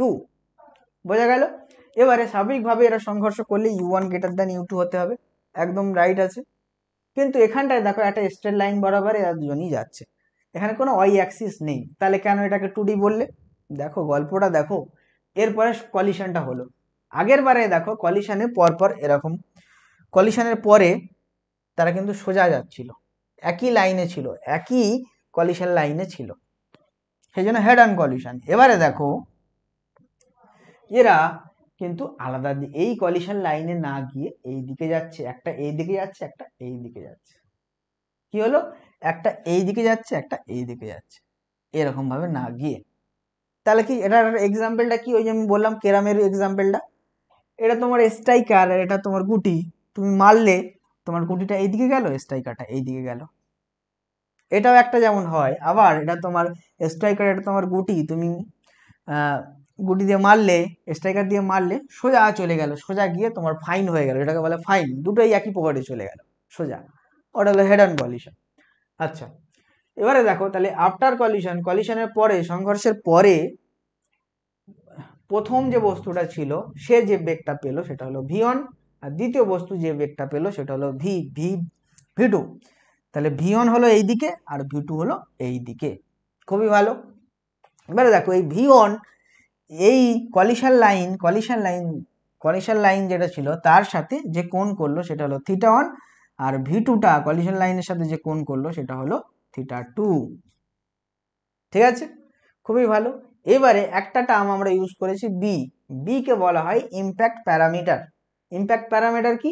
ইম্প্যাক্ট প্যারামিটার তোমরা যখন রাদারফোর্ডের এক্সপেরিমেন্ট গুলো পড়বে, হ্যাঁ, ডিফ্রাকশনে, এই স্ক্যাটারিং এ যখন রাদারফোর্ডের এক্সপেরিমেন্ট পড়বে তখন কিন্তু ইম্প্যাক্ট প্যারামিটার টার্মটা শুনবে ক্লাস 12-এ। এখানে একটু বলি ইম্প্যাক্ট প্যারামিটার আমরা কাকে বলি। দেখো ভেলোসিটি ভেক্টরের মাঝের লম্ব দূরত্ব, এই যে ভেলোসিটি ভেক্টর আছে, ভেলোসিটি ভেক্টরের মাঝের কি দূরত্ব? লম্ব দূরত্ব। তাহলে এইখান থেকে এই যে ডিস্টেন্স আমরা নিলাম এটা কি বলে? এটা হলো পারপেন্ডিকুলার ডিস্টেন্স। তাহলে আমরা ইম্প্যাক্ট প্যারামিটার কাকে বলবো? ভেলোসিটি ভেক্টরের মাঝের পারপেন্ডিকুলার ডিস্টেন্স বা লম্ব দূরত্ব। ঠিক আছে, লম্ব দূরত্ব, যেটাকে বি দিয়ে ডিনোট করা হয়। এটা না জানলেও হবে, কোনো চাপের বিষয় নেই এটা নিয়ে। চলো, তাহলে এই দ্বিমাত্রিক সংঘর্ষে এটা এবং স্থিতিস্থাপক সংঘর্ষ যেহেতু, তাহলে কাইনেটিক এনার্জি কনজার্ভ থাকবে। আর সব সংঘর্ষে তো আমাদের মোমেন্টাম বা ভরবেগ সংরক্ষিত থাকে। তাহলে ইকুয়েশন গুলো কি কি হবে? Conservation of momentum x axis বরাবর, এক্স অ্যাক্সিস বরাবর মোমেন্টামের কনজার্ভ করে দিই। কনজার্ভ করলে কি থাকবে? m1 u1 m2 u2 সংঘর্ষের আগে। তারপরে কি হলো এইবারে বোঝো। দেখো এক্স অ্যাক্সিস বরাবর আমি যাব, তাহলে এবারে দেখো এই v2 এর দুটো কম্পোনেন্ট পাবো। এদিকে আমরা যেটা পাবো এক্স অ্যাক্সিস বরাবর সেটা হলো v2 cos থিটা 2 হলো, আর এই দিক বরাবর যেটা আমরা পাবো সেটা হলো v2 sin থিটা 2 হলো। আর v1 এরও পাবো, এইদিকে যেটা পাবো v1 এর সেটা হলো v1 cos থিটা 1। এবারে cos থিটা 1টা মাইনাস থিটা 1, এই ডিরেকশনটা যদি আমরা পজিটিভ ধরি তাহলে এই থিটা 1টা নেগেটিভ হবে। তাহলে cos এর পেটে যদি থিটা 1 থাকে তো সেটা হয় cos, সেই cos এর পেটে যদি মাইনাস থাকে সেই মাইনাসটাকে cos খেয়ে ফেলে। তাহলে পরে কি হয়? v1 cos theta 1। তাহলে এর এক্স অ্যাক্সিস বরাবর হলো v1 cos theta 1, Y axis বরাবর কি হবে? v1 sin minus theta 1। Sign কিন্তু এই কাজটা করতে পারে না, তাহলে সাইনের আগে মাইনাস বেরিয়ে গেল। তাহলে এই আমরা উপাংশে বিভাজন করে নিলাম। তাহলে এক্স অ্যাক্সিস বরাবর কি হবে? আমরা এক্স অ্যাক্সিস বরাবর দেখছি, এক্স অ্যাক্সিস বরাবর হবে কি? তার ভর m1 আর বেগ কত? m1 cos theta 1, v1 cos theta 1 হলো। আবার কি m2 v2, m2 v2 কি cos থিটা 2, এটা v2 হবে, এই যে v2 cos থিটা 2 হলো। আবার যদি কনজারভেশন অফ মোমেন্টাম আমরা ওয়াই অ্যাক্সিস বরাবর ইউজ করি, দেখো এক্স অ্যাক্সিস বরাবর এই দুটো আমরা পেয়েছি u1 u2, কিন্তু ওয়াই অ্যাক্সিস বরাবর এখানে কিছু নেই, জিরো। সেই জন্য ওয়াই অ্যাক্সিস বরাবর এখানে হলো জিরো। খুবই ভালো বিষয়। তাহলে এখানে কি পাচ্ছি আমরা? ওয়াই অ্যাক্সিস বরাবর পাচ্ছি m2 এর সাথে পাচ্ছি কত? v2 sin থিটা 2, তাহলে m2 v2 sin theta 2। m1 এ পাচ্ছি আমরা v1 sin থিটা 1, তাহলে minus m1 v1 sin theta হলো। তাহলে কনজারভেশন অফ মোমেন্টাম ভর বেগের সংরক্ষণ সূত্র থেকে এক্স অ্যাক্সিস আর ওয়াই অ্যাক্সিসে আমরা দুটো ইকুয়েশন আমরা পেয়ে গেলাম। এবারে থাকছে কি, যেহেতু এটা ইলাস্টিক কলিশন বা স্থিতিস্থাপক সংঘর্ষ, তাহলে স্বাভাবিকভাবে এখানে তোমার কাইনেটিক এনার্জি কনজার্ভ থাকবে, এখানে তোমার গতিশক্তি সংরক্ষিত থাকবে। তাহলে গতিশক্তি সংরক্ষিত থাকলে আমরা লিখতে পারি হাফ m1 un স্কোয়ার, সংঘর্ষের আগের m1 বস্তুর গতিবেগের স্কোয়ার, তাহলে half m2 v2 square equals to half m1 v1 square half m2 v2 square, যেটা আগের ক্ষেত্রেও ছিল, 1D ক্ষেত্রেও ছিল, তাহলে সেম থাকলো হলো। তাহলে এই দুটো ইকুয়েশন তুমি পেয়ে গেলে। এবার এখান থেকে আমাদের স্পেশাল কেসগুলো দেখে নিই, আগের মতো দেখলেই হয়ে যাবে। স্পেশাল কেস কি? যদি m1 আর m2 সমান হয়, আগের মতো m1 m2 সমান হয় এবং এর সাথে একটা এক্সট্রা দিল যে u2টা 0 যদি হয়, এই কেসটা বারবার তোমাদের নিউমেরিক্যালে থাকবে, এমসিকিউতে থাকবে, যে m1 আর m2 যদি সমান হয়, দুটো বস্তুর ভর সমান এবং প্রথমেই দ্বিতীয় বস্তুটা স্থির, u2 0 মানে কি? শুরুতেই দ্বিতীয় বস্তুটা স্থির। তাহলে সেটা যদি হয় তখন কি পাবো আমরা? দেখো 1 2 3 সমীকরণ থেকে আমরা কি পাচ্ছি? এই তিনটে সমীকরণ থেকে আমরা কি কি পাচ্ছি দেখে নাও। পাচ্ছি v1 cos theta 1 equals two v2 cos theta 2 equals to u1। ঠিক আছে, এটা 1 নম্বর থেকে পাচ্ছি। কিভাবে পাচ্ছি দেখো, 1 নম্বর এই যে ছিল m1 আর m2 সমান, তাহলে কি টোটাল m1 m2 বোথ সাইডে কেটে গেল। হ্যাঁ, m1 m2 সমান, তাহলে এখান থেকে কমন নাও, এখান থেকে কমন নাও, সব কেটে গেল। তাহলে এপারে পড়ে থাকছে কি u1 আর এপারে পড়ে থাকছে u2, আর আমার বলে দিয়েছে যে u2টা তোমার 0, তাহলে এই পারের পার্টটা আমার থাকছে শুধুমাত্র u1, শুধু u1। দেখো শুধু u1 আছে, শুধু u1 আছে। আর ওই পারে পার্টে কি থাকছে দেখে নাও, ওই পারে পার্টে থাকছে দেখো v1 cos থিটা 1 আর v2 cos থিটা 2, তাই আছে কি দেখো v1 cos theta 1 v2 cos theta 2 হলো। এরপরে দ্বিতীয় সমীকরণ থেকে আমরা কি পাচ্ছি, দ্বিতীয় সমীকরণে তো এই পারে পার্টটা 0 ছিল, তো 0ই থাকছে, আর এই পারে m1 m2টা কেটে গেল সমান বলে, তাহলে থাকলো v2 sin theta 2 R v1 sin theta 1, v2 sin theta 2 v1 sin theta 1 equals to 0। এবার 3 নম্বর সমীকরণ থেকে কি পাচ্ছি, 3 নম্বর সমীকরণে m1 m2 সমান বসিয়ে দাও, আর হাফ গুলো তো সব সাইডে কেটে যাচ্ছে আগের মতোই, এটা তোমরা বলেছি আগে, আর m1 m2 গুলো সব কেটে যাচ্ছে, থাকলো কি u1 স্কয়ার আর u2 square equals to v1 square v2 square. দেখো সেটা আছে কিনা। এবারে দেখো কেন শুধু u1 স্কয়ার হলো এখানে, কারণ u2টা 0, তাহলে এখানে u1 স্কয়ার, এদিকে v1 প্লাস v2 স্কয়ার হলো। এই তিনটে স্কয়ার এরকম ভাবে চেঞ্জ হয়ে গেল। যদি m1 আর m2 সমান হয়, দুটোর ভর সমান হয় এবং প্রথমে এই দ্বিতীয় বস্তুটা স্থির থাকে, u2টা 0 হয়, তাহলে এই তিনটে কন্ডিশন আমরা পাবো। হলো, এখান থেকে নিউমেরিক্যাল করতে দেয় কিন্তু। এরপরে দেখো এইবারে এইগুলোকে আমরা নাম দিলাম 4 নম্বর, 5 নম্বর, 6 নম্বর ইকুয়েশন। যদি আমরা 4 নম্বর আর 5 নম্বর সমীকরণকে উভয় পক্ষে বর্গ করে তারপরে তাদের যোগ করে দিই, তাহলে কি হবে, এই ইকুয়েশনটাকে আমরা উভয় পক্ষে বর্গ করলাম, আর 5 নম্বর ইকুয়েশনটাকে উভয় পক্ষে বর্গ করলাম, বর্গ করে আমরা যোগ করে দিলাম।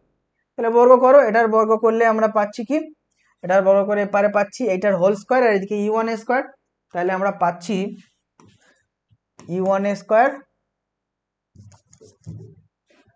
এদিকে পাচ্ছি এদিকে u1 স্কয়ার আর এদিকে এটার বর্গ করলে দেখো কি থাকছে, v1 square cos square theta 1 v2 square cos square theta 2 plus 2v1 v2 cos theta 1 cos theta 2, ব্যাস এই দুটো হলো।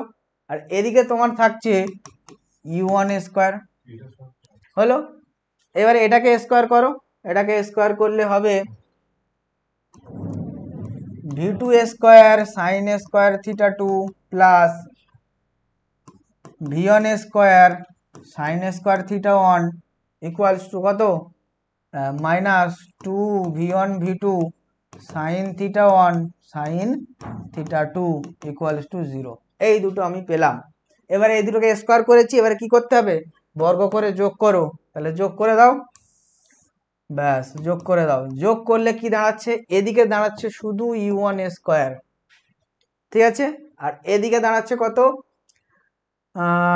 দেখো এই v1 square cos square theta 1 আর এদিকে আছে v1 square sin square theta 1, তাহলে এখানে আমি v1 স্কয়ার কমন নিলাম, থাকছে আমার cos square theta 1 plus sin square theta 1।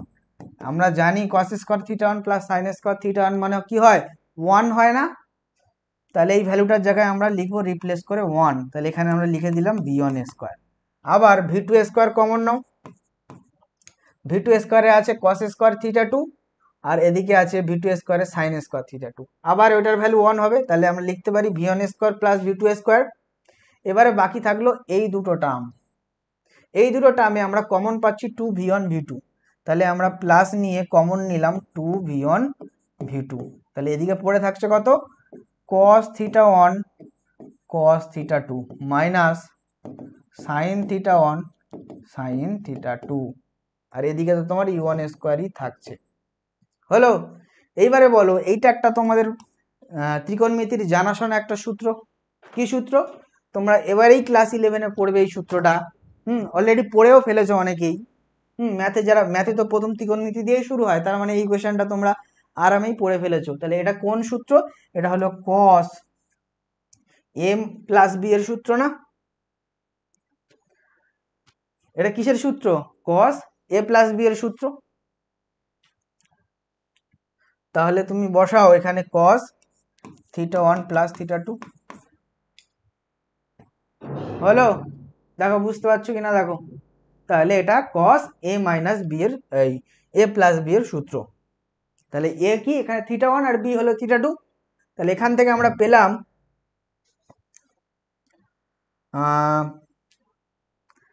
v1 square plus v2 square plus 2v1 v2 cos theta 1 plus theta 2 equals to u1 square.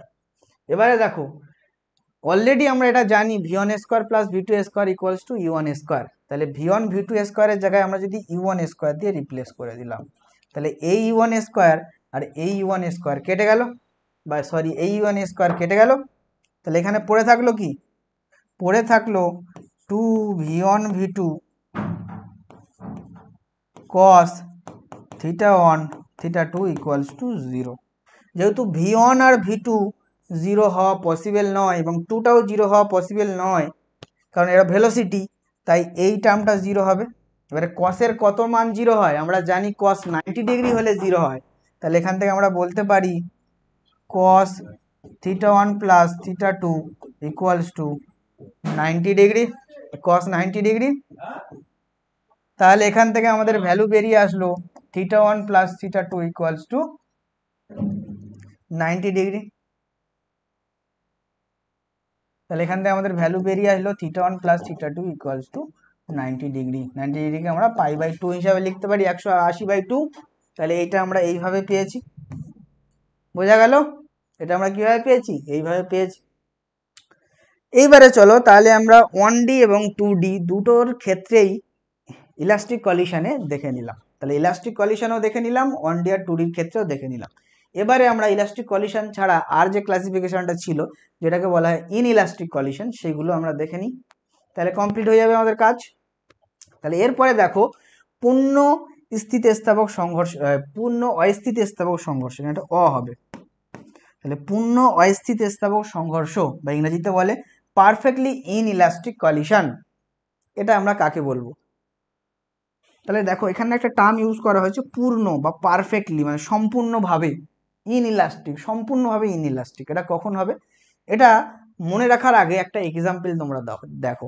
ধরো একটা কাদার গোলা করেছো, কাদার থাম করেছো, আর একটা কাদার থাম করেছো, দুটো কাদার থাম করেছো। একটা কাদার থামকে স্থির রেখেছো, আর একটা কাদার থাম দিয়ে গড়িয়ে ওই কাদার থামের গায়ে মারলে। তাহলে দেখা গেল তখন দুটো কাদার থাম একে অপরের সাথে স্টাক করলো, মানে যুক্ত হয়ে গেল। যুক্ত হয়ে গিয়ে তারপরে দুটো কাদার থাম একই বেগ নিয়ে একই সাথে চলছে। এরকম তো হবেই, কারণ কাদার সাথে আরেকটা কাদা ছুড়ে দিলে কি হয়, কাদা কাদা যুক্ত হয়ে যায় না? তো এই কন্ডিশনটা কিন্তু হবেই। এই কন্ডিশনটাকে বলা হয় পারফেক্টলি ইনইলাস্টিক কলিশন। তাহলে আমরা পারফেক্টলি ইনইলাস্টিক কলিশন কাকে বলবো? যদি দুটো বস্তু একে অপরের সাথে সংঘর্ষ করার পরে একে অপরের সাথে যুক্ত হয়ে যায় এবং সংঘর্ষের পরে তারা একই বেগ নিয়ে চলতে থাকে, তাহলে তাকে আমরা বলবো পারফেক্টলি ইনইলাস্টিক কলিশন বা সম্পূর্ণ অস্থিতিস্থাপক সংঘর্ষ বা পূর্ণ অস্থিতিস্থাপক সংঘর্ষ। বোঝা গেল? তাহলে কি হবে, দুটো বস্তু সংঘর্ষের পরে একে অপরের সাথে যুক্ত হয়ে গিয়ে একই বেগ নিয়ে চলবে। এর বেগ ছিল প্রথমে u1 u2, এবারে সংঘর্ষের পরে দুটো বস্তুরই বেগ হয়ে গেছে v, তখন তাকে বলবো পারফেক্টলি ইনইলাস্টিক কলিশন। তাহলে এখানে law of conservation of momentum use করো, m1 u1 plus m2 u2 equals to হবে m1 plus m2 by v। এখান থেকে আমরা v এর ভ্যালু বের করে নিতে পারবো। v এর ভ্যালু হলো এটা ডিভাইড বাই কত, এটা divide by m1 plus m2। এই ফর্মুলা থেকে আমরা v2 এর ভ্যালু বের করে নিতে পারবো। গেল, গল্প শেষ। তাহলে পূর্ণ অস্থিতিস্থাপক সংঘর্ষ এই টপিক থেকে কিন্তু অনেক নিউমেরিক্যাল তোমাকে করতে হবে, এটা মাথায় রাখবে। এক্সাম্পল কাদার থামটার কথা মনে রাখবে। চলো এরপরে দেখো অস্থিতিস্থাপক সংঘর্ষ বা ইনইলাস্টিক কলিশন, যেটাকে আমরা বলবো জেনারেল কলিশন।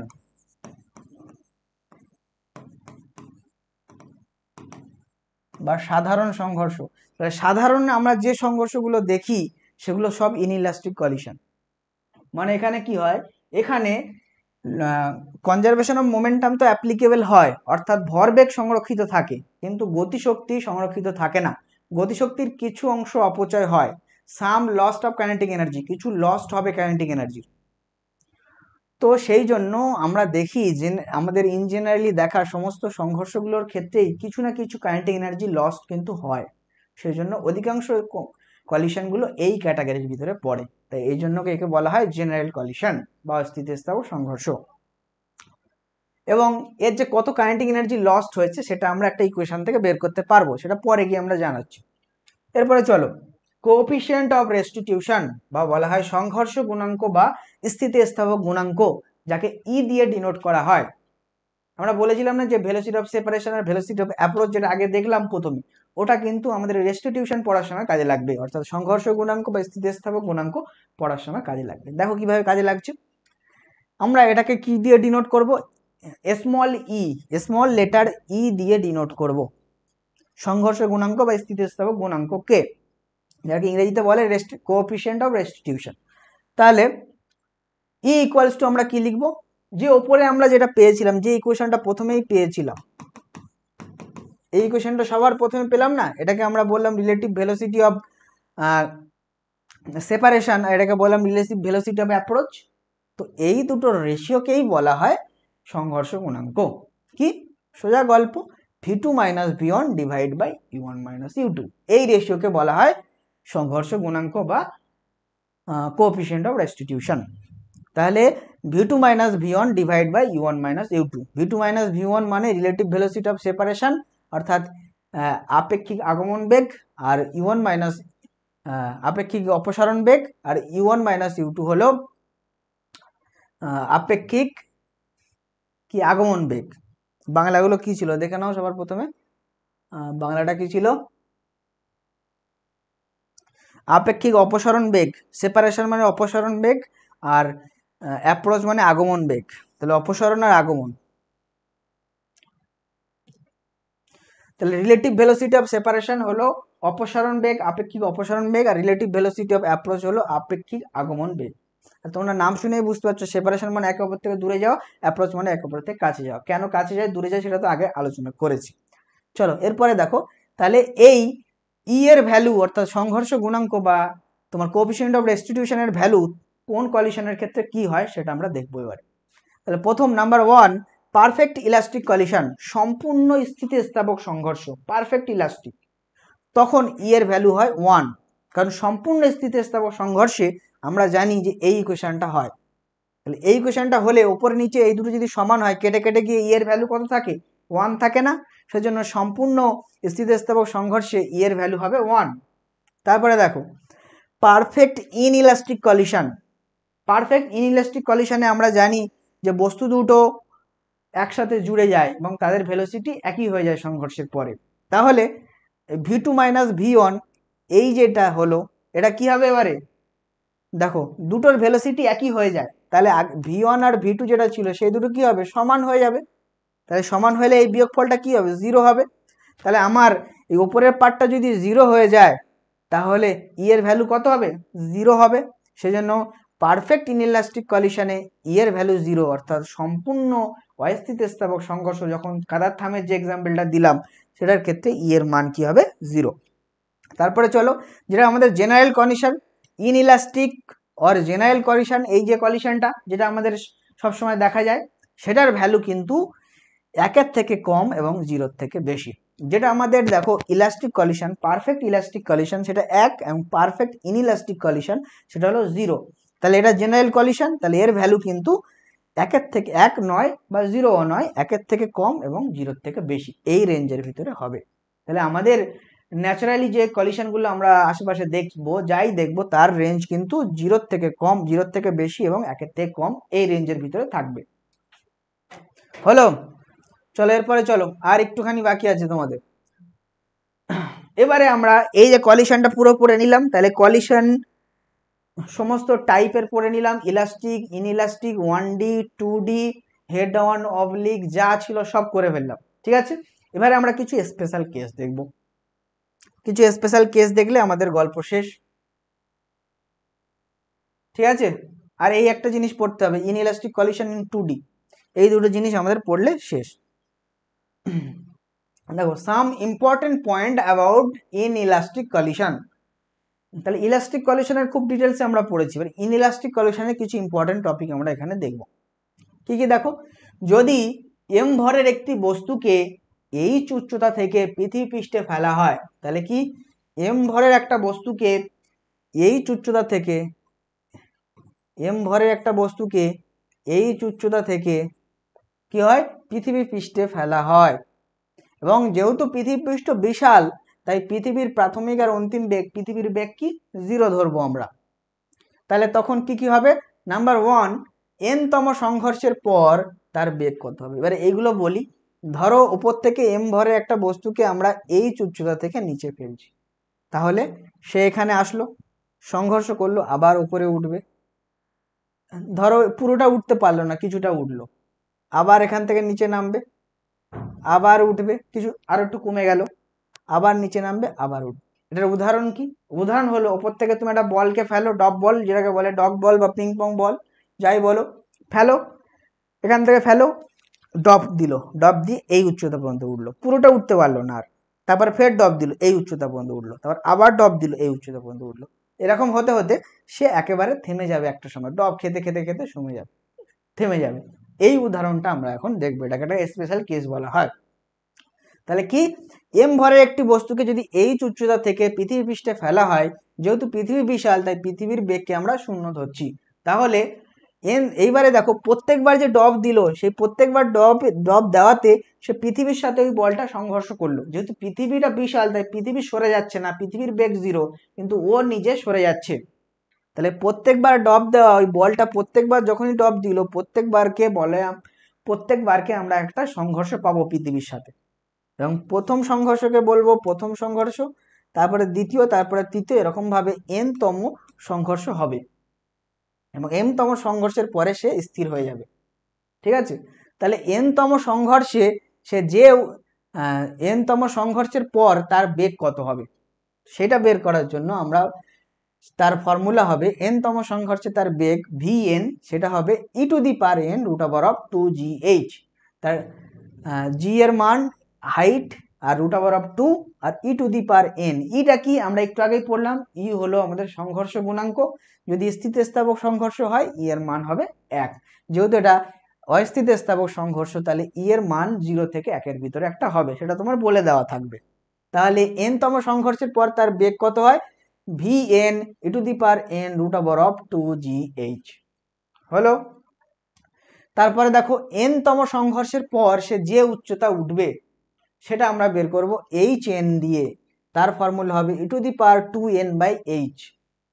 এবারে এটা যদি বলে তৃতীয় সংঘর্ষের পরে কত উচ্চতা উঠেছে, তখন আমরা লিখব h3 = e⁻2 * n এর জায়গায় 3 বসাবো h, তাহলে e⁻6h হলো।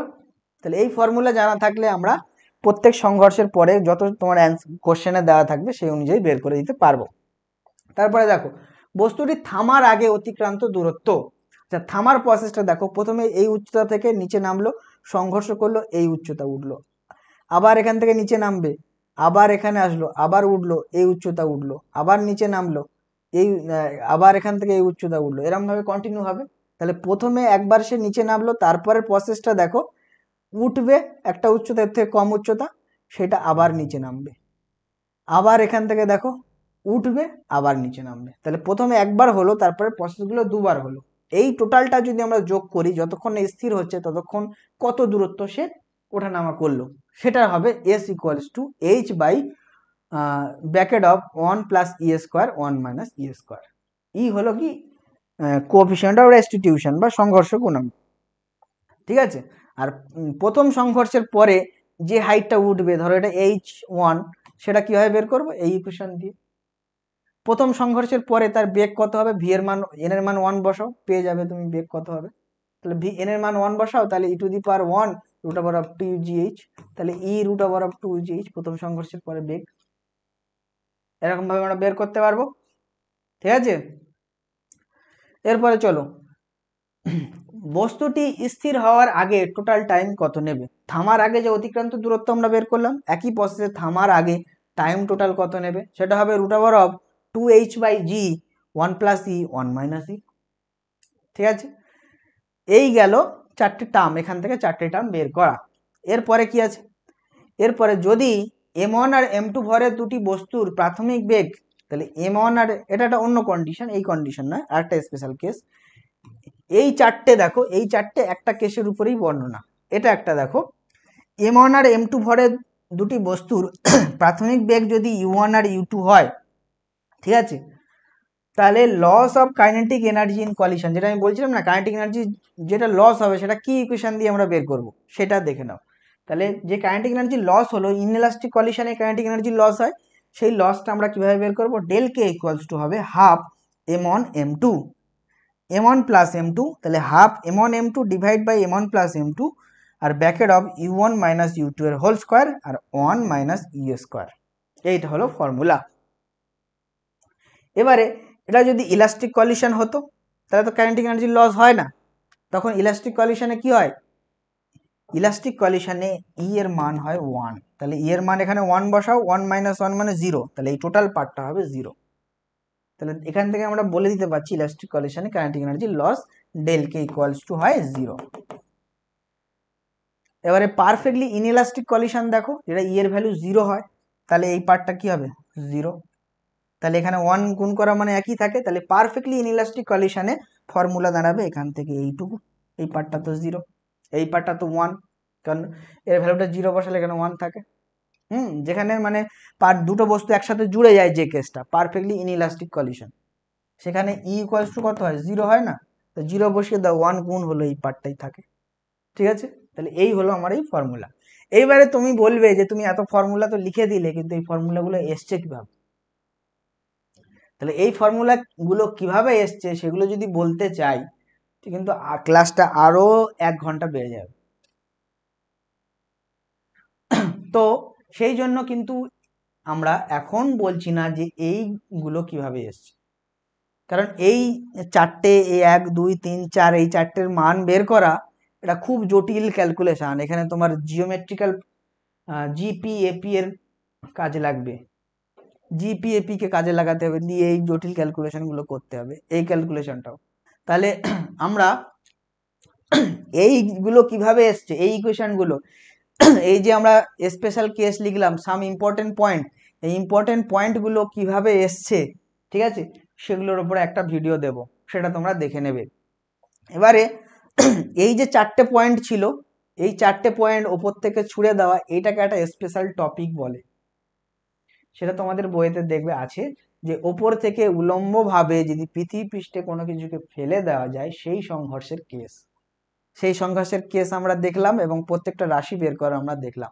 তো এই রাশিগুলো প্রত্যেকটা বের করা, যেমন ভিএন বের করা, এইচ এন বের করা, এস বের করা, টি বের করা, এইগুলোর যে ইকুয়েশন আমরা পেয়েছি সেগুলো কিভাবে এসছে সেইটা আমরা ওই একটা ভিডিও দিয়ে আলোচনা করব, যে এই টার্মগুলো কিভাবে এসছে।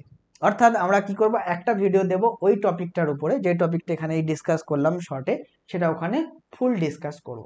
তাহলে ওই ভিডিওটার জন্য তোমরা ওয়েট করো। ওই ভিডিওটাতে আমরা উলম্ব বরাবর উপর থেকে পড়ার নিচে পৃথিবীর সাথে সংঘর্ষের যে কেসটা, সেই কেসটা পুরো স্টাডি করব ফুল ডিটেলসে, এবং এই প্রত্যেকটা ইকুয়েশন কিভাবে এসছে সেটা তোমাকে দেখাবো। ঠিক আছে, তোমার এক্সামের জন্য ওটা প্রয়োজন নয়, এক্সামের জন্য তোমার কিভাবে ইকুয়েশন এসছে সেটা তোমাকে দেখাতে হচ্ছে না, কারণ এমসিকিউ ফরম্যাটে কোশ্চেন, তোমাকে ডেসক্রিপটিভ কোশ্চেন লিখতে হচ্ছে না এখানে, বুঝলে? তাহলে এক্সামের জন্য এইটুকুই এনাফ, ইকুয়েশন করা দেখে নিলে, সেখান থেকে অঙ্ক করলে এইটুকুই এনাফ। আর কনসেপ্টটা তো আমি বলেই দিলাম। এইবারে কিন্তু গল্পটা কি গেল, কিন্তু কেন আমাদের ডিটেলসটা জানতে হবে, ডিটেলসে কিভাবে এসছে সেটা কেন জানতে হবে? কারণ ওখান থেকে যদি কোনো কনসেপ্ট আমাদের কাজে লাগে, ঠিক আছে, ওই কারণে কিন্তু আমাদের ডিটেলসটা দেখতে হবে। না হলে এই ইকুয়েশন দিয়ে সবকিছু করে দিতে পারবে তুমি, কিন্তু আমাদের কখনোই শুধু ইকুয়েশন দেখা উচিত নয়। আমার এমসিকিউ ফরম্যাটে কোশ্চেন আসবে বলে আমি শুধু ইকুয়েশন দেখে গিয়ে আমি কি সব অঙ্ক করে দিয়ে আসতে পারবো না? আমাদের কনসেপ্টটা ঠিকভাবে জানতে হবে, যে এই ইকুয়েশনটা কেন এলো, এটা কেন এলো, কিভাবে ক্যালকুলেশনটা হলো। ওটা তোমার কাজে না লাগলেও তোমার কনসেপ্টটা কিন্তু নিউমেরিক্যাল করার জন্য কাজে আসবে, বা এমসিকিউ করার জন্য কাজে আসবে। তাহলে এইটার উপর একটা ডিটেলস ভিডিও তুমি পাবে, যে প্রত্যেকটা ইকুয়েশন কিভাবে এসছে, এবং এই কনসেপ্টটাও খুব ভালো করে ওখানে ক্লিয়ার করা হবে। এখানেও মোটামুটি ক্লিয়ার করে দেওয়া হয়েছে, কিন্তু ইকুয়েশনগুলো কিভাবে এসছে সেটা দেখানো হয়নি, যেটা ওখানে দেখানো হবে। এবং এই ইকুয়েশনটা কিভাবে এসছে সেটাও ওখানে দেখানো হবে। এটা মাথায় রাখবে, এটাকে একটা স্টার দিয়ে নাও, যে এই ইকুয়েশনটা কিভাবে কাইনেটিক এনার্জির চেঞ্জের ইকুয়েশনটা এটা হলো, সেটাও দেখানো হবে। হলো, এরপরে চলো আমরা এগিয়ে যাই। এবারে দেখো, ইনইলাস্টিক কলিশন ইন 2D। তাহলে ইনইলাস্টিক কলিশন যদি 2 ডাইমেনশনালে হয়, তখন কি হবে?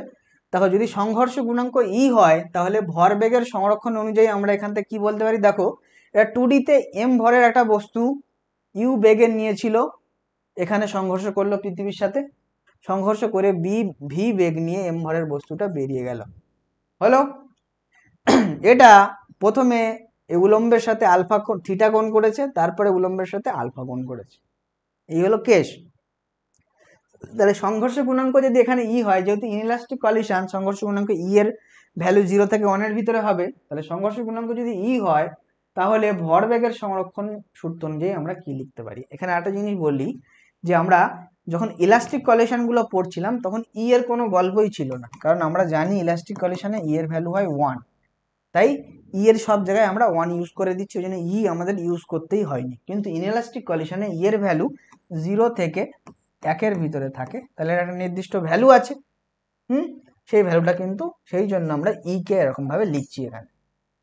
তাহলে কি হবে, দেখো ইউ সাইন থিটা, এই যে দেখো ইউ এদিকের কম্পোনেন্টটা কত হবে, ইউ সাইন থিটা হলো। আর দেখো ভি সাইন আলফা, এই ভি এদিকের কম্পোনেন্ট কত হবে, ভি সাইন আলফা হলো।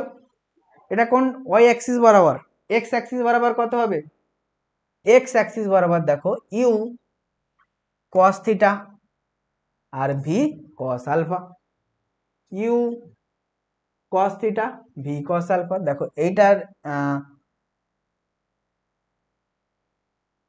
ও আচ্ছা সরি, এক সেকেন্ড দেখো কস থিটা গুলো এই দিকে কিন্তু হবে, এটা জিনিসটা ভুল হয়ে গেল। ইউ কস থিটা এদিকে আর ভি কস থিটাও এদিকে, আর এই দিকের কম্পোনেন্টটা হলো তোমার ইউ সাইন থিটা আর ভি সাইন থিটা। ঠিক আছে, প্রথমে U sine theta V sine theta সমান হলো, তারপর এটা হলো কি U cos theta equals to V cos theta. এইবার এখানটায় গেল গন্ডগোল, এখানে ইটা কেন আমরা দিলাম, আমরা বললাম যে ইনইলাস্টিক কলিশন বলে এখানে আমাদের ই দিতে হবে, এর একটা নির্দিষ্ট ভ্যালু আছে। তারপরে দেখো 1 নম্বর আর 2 নম্বর ইকুয়েশন থেকে যদি তুমি সলভ করো, সেখান থেকে তুমি ভি এর ভ্যালু বের করতে পারছো। এবং 1 নম্বর 2 নম্বর সমীকরণকে ডাইরেক্ট যদি ভাগ করে দাও, তাহলে cos theta sine theta sine alpha কেটে কি হয়, ট্যান আলফা হয়, আর ভি কেটে যায়। তাহলে ট্যান আলফার ভ্যালু আমরা পাচ্ছি কি, tan theta by E, U কেটে যাচ্ছে tan theta by E, direct ভাগ করে দিলে এটা একটা আমরা পাচ্ছি। আর কি পাচ্ছি আমরা, 1 নম্বর 2 নম্বর থেকে আমরা ভি এর ভ্যালু বের করতে পারছি। ভি এর ভ্যালু কি বের করতে পারছি, এবারে দুটোকে আমরা স্কোয়ার করব, স্কোয়ার করে যোগ করব, তাহলে এখানে কি কত হলো, sine square cos square alpha মানে 1, আর ভি স্কোয়ার অর্থাৎ এলো আমাদের কত 2 ভি স্কোয়ার। আর এদিকে এটার স্কোয়ার করলে কি হবে, সাইন স্কোয়ার থিটা আর ই স্কোয়ার কস স্কোয়ার থিটা, আর কি ইউ স্কোয়ারটা কমন নিয়ে ইউ বেরিয়ে গেছে। ঠিক আছে, এইগুলো গল্প। আর এখানে তোমার V square sine square theta, V square cos square theta, V square common নাও, তাহলে sine square theta plus cos square theta, যেটার মান 1, মানে এরকম হলো। উভয় পক্ষে বর্গ করলাম, করে যোগ করলাম,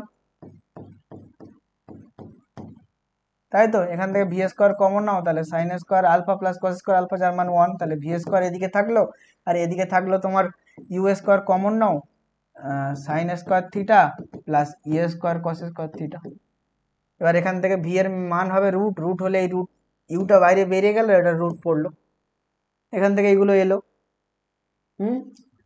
এবারে দেখো এইখানে ইটা আমি কেন ইউজ করলাম, এটা তোমার মাথায় কোশ্চেন আসবে। এবার এইটা এই কারণে ইউজ করলাম, দেখো আমরা জানি কি ই ইকুয়ালস টু কি জানি, ওপরে থাকবে ভেলোসিটি অফ সেপারেশন আর নিচে থাকবে ভেলোসিটি অফ অ্যাপ্রোচ। তাহলে ওপরে থাকবে সেপারেশন মানে দূরে চলে যাওয়াটা।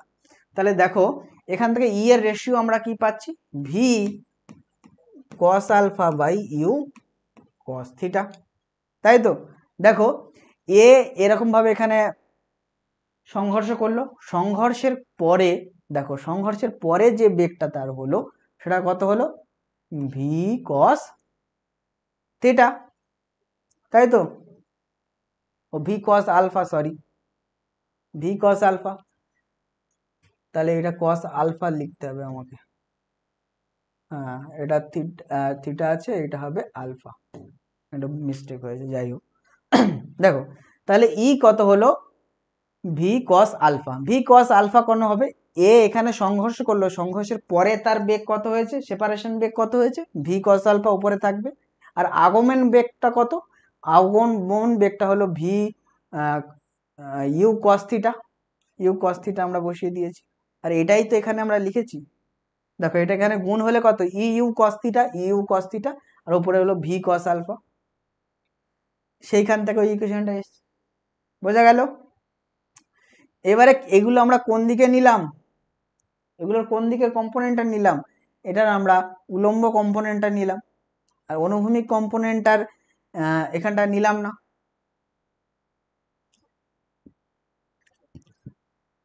বোঝা গেল? এই কেসটা আমরা এইখানটাতেও করেছিলাম, যখন আমরা এই ভ্যালুটা বের করি, এই ভ্যালুটা, তখন আমরা ওই জিনিসটা শিখেছিলাম যে দেখো প্রথমবার সে যখন নিচে নামলো, তখন সেই হাইটটা আমরা ক্যালকুলেট করব কিভাবে, এখানে একটা ভেলোসিটি প্রথমে 0 থেকে শুরু হলো, নিচে তার ভেলোসিটি ভি হলো, তাহলে আমরা লিখতে পারি V square equals to U square plus 2gh। এবার ইউটা 0, তাহলে ভি এর ভ্যালু আসলো √2gh। তাহলে প্রথমে যে বেগটা কাছাকাছি এলো সেটাকে কি বলবো, কাছাকাছি আসার বেগ। এবার তারপরে দূরে সরে যাচ্ছে, এবার তাহলে ই এর রেশিওটা কত হবে, ই এর রেশিওটা হলো যে তারপরে যে বেগটা হচ্ছে নিচে এসে যে বেগটা হচ্ছে, হ্যাঁ, সেটা হলো আমরা উপরে ভি লিখলাম আর নিচে সেই বেগটা আমরা জিজ্ঞাসা চিহ্ন করে বের করছি। তাহলে সেই জিজ্ঞাসা চিহ্নের মানটা কত, এই সরি ইটা কি হবে, তাহলে ওপরে হলো নিচে, তাহলে আমরা বসাবো ভি কে। নিচে কেন ভি কে বসাবো, দেখো ভিটা কি, ভিটা হলো ওপর থেকে নিচে আসা, তাহলে নিচে আসা মানে কি কাছে আসা, অ্যাপ্রোচ, তাহলে অ্যাপ্রোচকে নিচে বসালাম। আর সেপারেশন যখন দূরে যাবে সেই বেগটা কত হবে, জিজ্ঞাসা চিহ্ন দিলাম, সেটার মান আমরা বের করলাম, সেটা পেলাম আমরা ইভি। এরকম ভাবে করি আমরা। তাহলে এইখানে যখন তার বেগটা হবে তখন সেটার মান হবে ইভি, মানে √2gh। অর্থাৎ প্রথম কলিশনের ক্ষেত্রে তার বেগের মান, ই এর মান 1 বসালে যেটা হয়, দেখো ই এর মান 1 বসালে কোনটা হয়, e⁻²gh, তাই না? এরকম ভাবে বের করছি। সেম জিনিসটা আমরা এইখানটায় করলাম, velocity of separation by approach করলাম, যেটা রেশিও হলো ই, সেখান থেকে সেই মানটা আমরা এখানে সমান করে দিলাম, হলো। আর যে এই যে কম্পোনেন্টটা যেটা এক্স অ্যাক্সিস বরাবর, তোমার সাইনের পার্টটা ওয়াই অ্যাক্সিস বরাবর যদি আমরা ধরি, যেটা সেই পার্টটা দেখো ভূমি বরাবর আছে, এবং এইটা আছে আমাদের হেড অন কলিশনের পার্টের মতো হয়ে যাচ্ছে, তাহলে সেটার হেড অন কলিশনে কি হয়, যদি মাসটা সমান হয়, এখানে একটাই মাস এম, আর এর মাসটাকে তো আমরা সেরকম ভাবে নেগলেক্ট করছি, পৃথিবীটাকে, পৃথিবীর মাসটাকে, পৃথিবীর ভেলোসিটি মাস দুটোকেই আমরা নেগলেক্ট করছি, তাই না? কারণ ওর ম্যাসিভ, পৃথিবীটা খুবই ম্যাসিভ, খুবই বড় হওয়ার জন্য তার ভেলোসিটি 0 ধরেছি, তাহলে ওই পার্টটা 0, তাহলে এখান থেকে ভেলোসিটি ইন্টারচেঞ্জ করছি, ইউ সাইন থিটা হলো বি সাইন আলফা, সমান হলো, তাই না? হেড অন কলিশনের মতো, কারণ একই লাইনে আছে নিচের পার্টটা, আর উপরের ওইটা আমাদের ইনএলাস্টিকের আন্ডারে চলে যাচ্ছে, উপরের এই এর আন্ডারে চলে যাচ্ছে, উলম্বর আন্ডারে চলে যাচ্ছে, সেই হিসেবে আমরা এটা করলাম। তো মূল বিষয়টা এটা গেল যে ইনএলাস্টিক কলিশন যদি আমরা 2D তে হয়, সেটার একটা এক্সাম্পল আমরা এখানে দিলাম। তো সেখানে দেখা যাচ্ছে এই ইকুয়েশনগুলো আমরা খুঁজে পাচ্ছি, এবং এইগুলো থেকে আমাদের কিছু নিউমেরিক্যাল যদি এদিক ওদিক করতে হয়। এবারে মূল বিষয়টা হলো এই জিনিসটা তোমাদের বইয়ের সিলেবাসে নেই। ইনইলাস্টিক কলিশন কি সেগুলো আছে, কিন্তু ইনইলাস্টিক কলিশনের এই এক্সাম্পল, এই কেসটা বইতে কিন্তু নেই। তো এখানে তোমাদের জন্য এক্সট্রা ভাবে এটা করালাম, এটা একটু দেখে নিও। এখান থেকে সাধারণত নিউমেরিক্যাল সেরকম দেয় না, ঠিক আছে? তাহলে এর পরের ক্লাসটা আমাদের আসবে, যে টোটাল কলিশন আমরা পড়লাম, এই টোটাল কলিশনের উপরে যত ধরনের নিউমেরিক্যাল হয় পসিবল, সেই নিউমেরিক্যালগুলো আমরা প্র্যাকটিস করব। শুধু নিউমেরিক্যাল না, যত ধরনের কোশ্চেনও হয়, অর্থাৎ তাহলে কি করব আমরা, এই inelastic collision in 1D and 2D এর আমরা কিন্তু সমস্ত ধরনের এমসিকিউ করব। তোমাদের যে যে ধরনের টাইপের কোশ্চেন নতুন ঢুকেছে সব কিছুই ধরে নিয়ে সেই ফরম্যাটে একটা কোশ্চেন বানানো হবে, অর্থাৎ তোমাদের কলিশন ইন 1D 2D সমস্ত কোশ্চেন এবং সমস্ত টাইপের কোশ্চেন এর পরের ভিডিওতে তোমরা পাবে। তাহলে এইটা হচ্ছে টোটাল থিওরি ক্লাস। থিওরি ক্লাসের প্রথম থেকে শেষ পর্যন্ত সম্পূর্ণ ভালো করে বোঝো, এখানে অনেকগুলো কনসেপ্ট একসাথে আছে, সবকিছু গেজিয়ে ফেললে চলবে না, একদম মাথা ঠান্ডা করে বিষয়গুলো বোঝো। আজকে না বুঝতে পারলে সেখানে রেখে দাও, পরের দিন বোঝো। আলটিমেটলি তোমাকে পুরোটা বুঝতে হবে, বুঝে পরের দিনকে ওই এমসিকিউ ফরম্যাটের ওই ক্লাসটা দেখতে হবে, এখানে যে কোশ্চেনগুলো আছে সেগুলো সলভ হবে সেই ক্লাসে, সেটা তুমি ভালো করে দেখবে, ঠিক আছে? তাহলে পরের ক্লাসের জন্য ওয়েটিংয়ে থাকো, আবার দেখা হচ্ছে পরের ক্লাসে।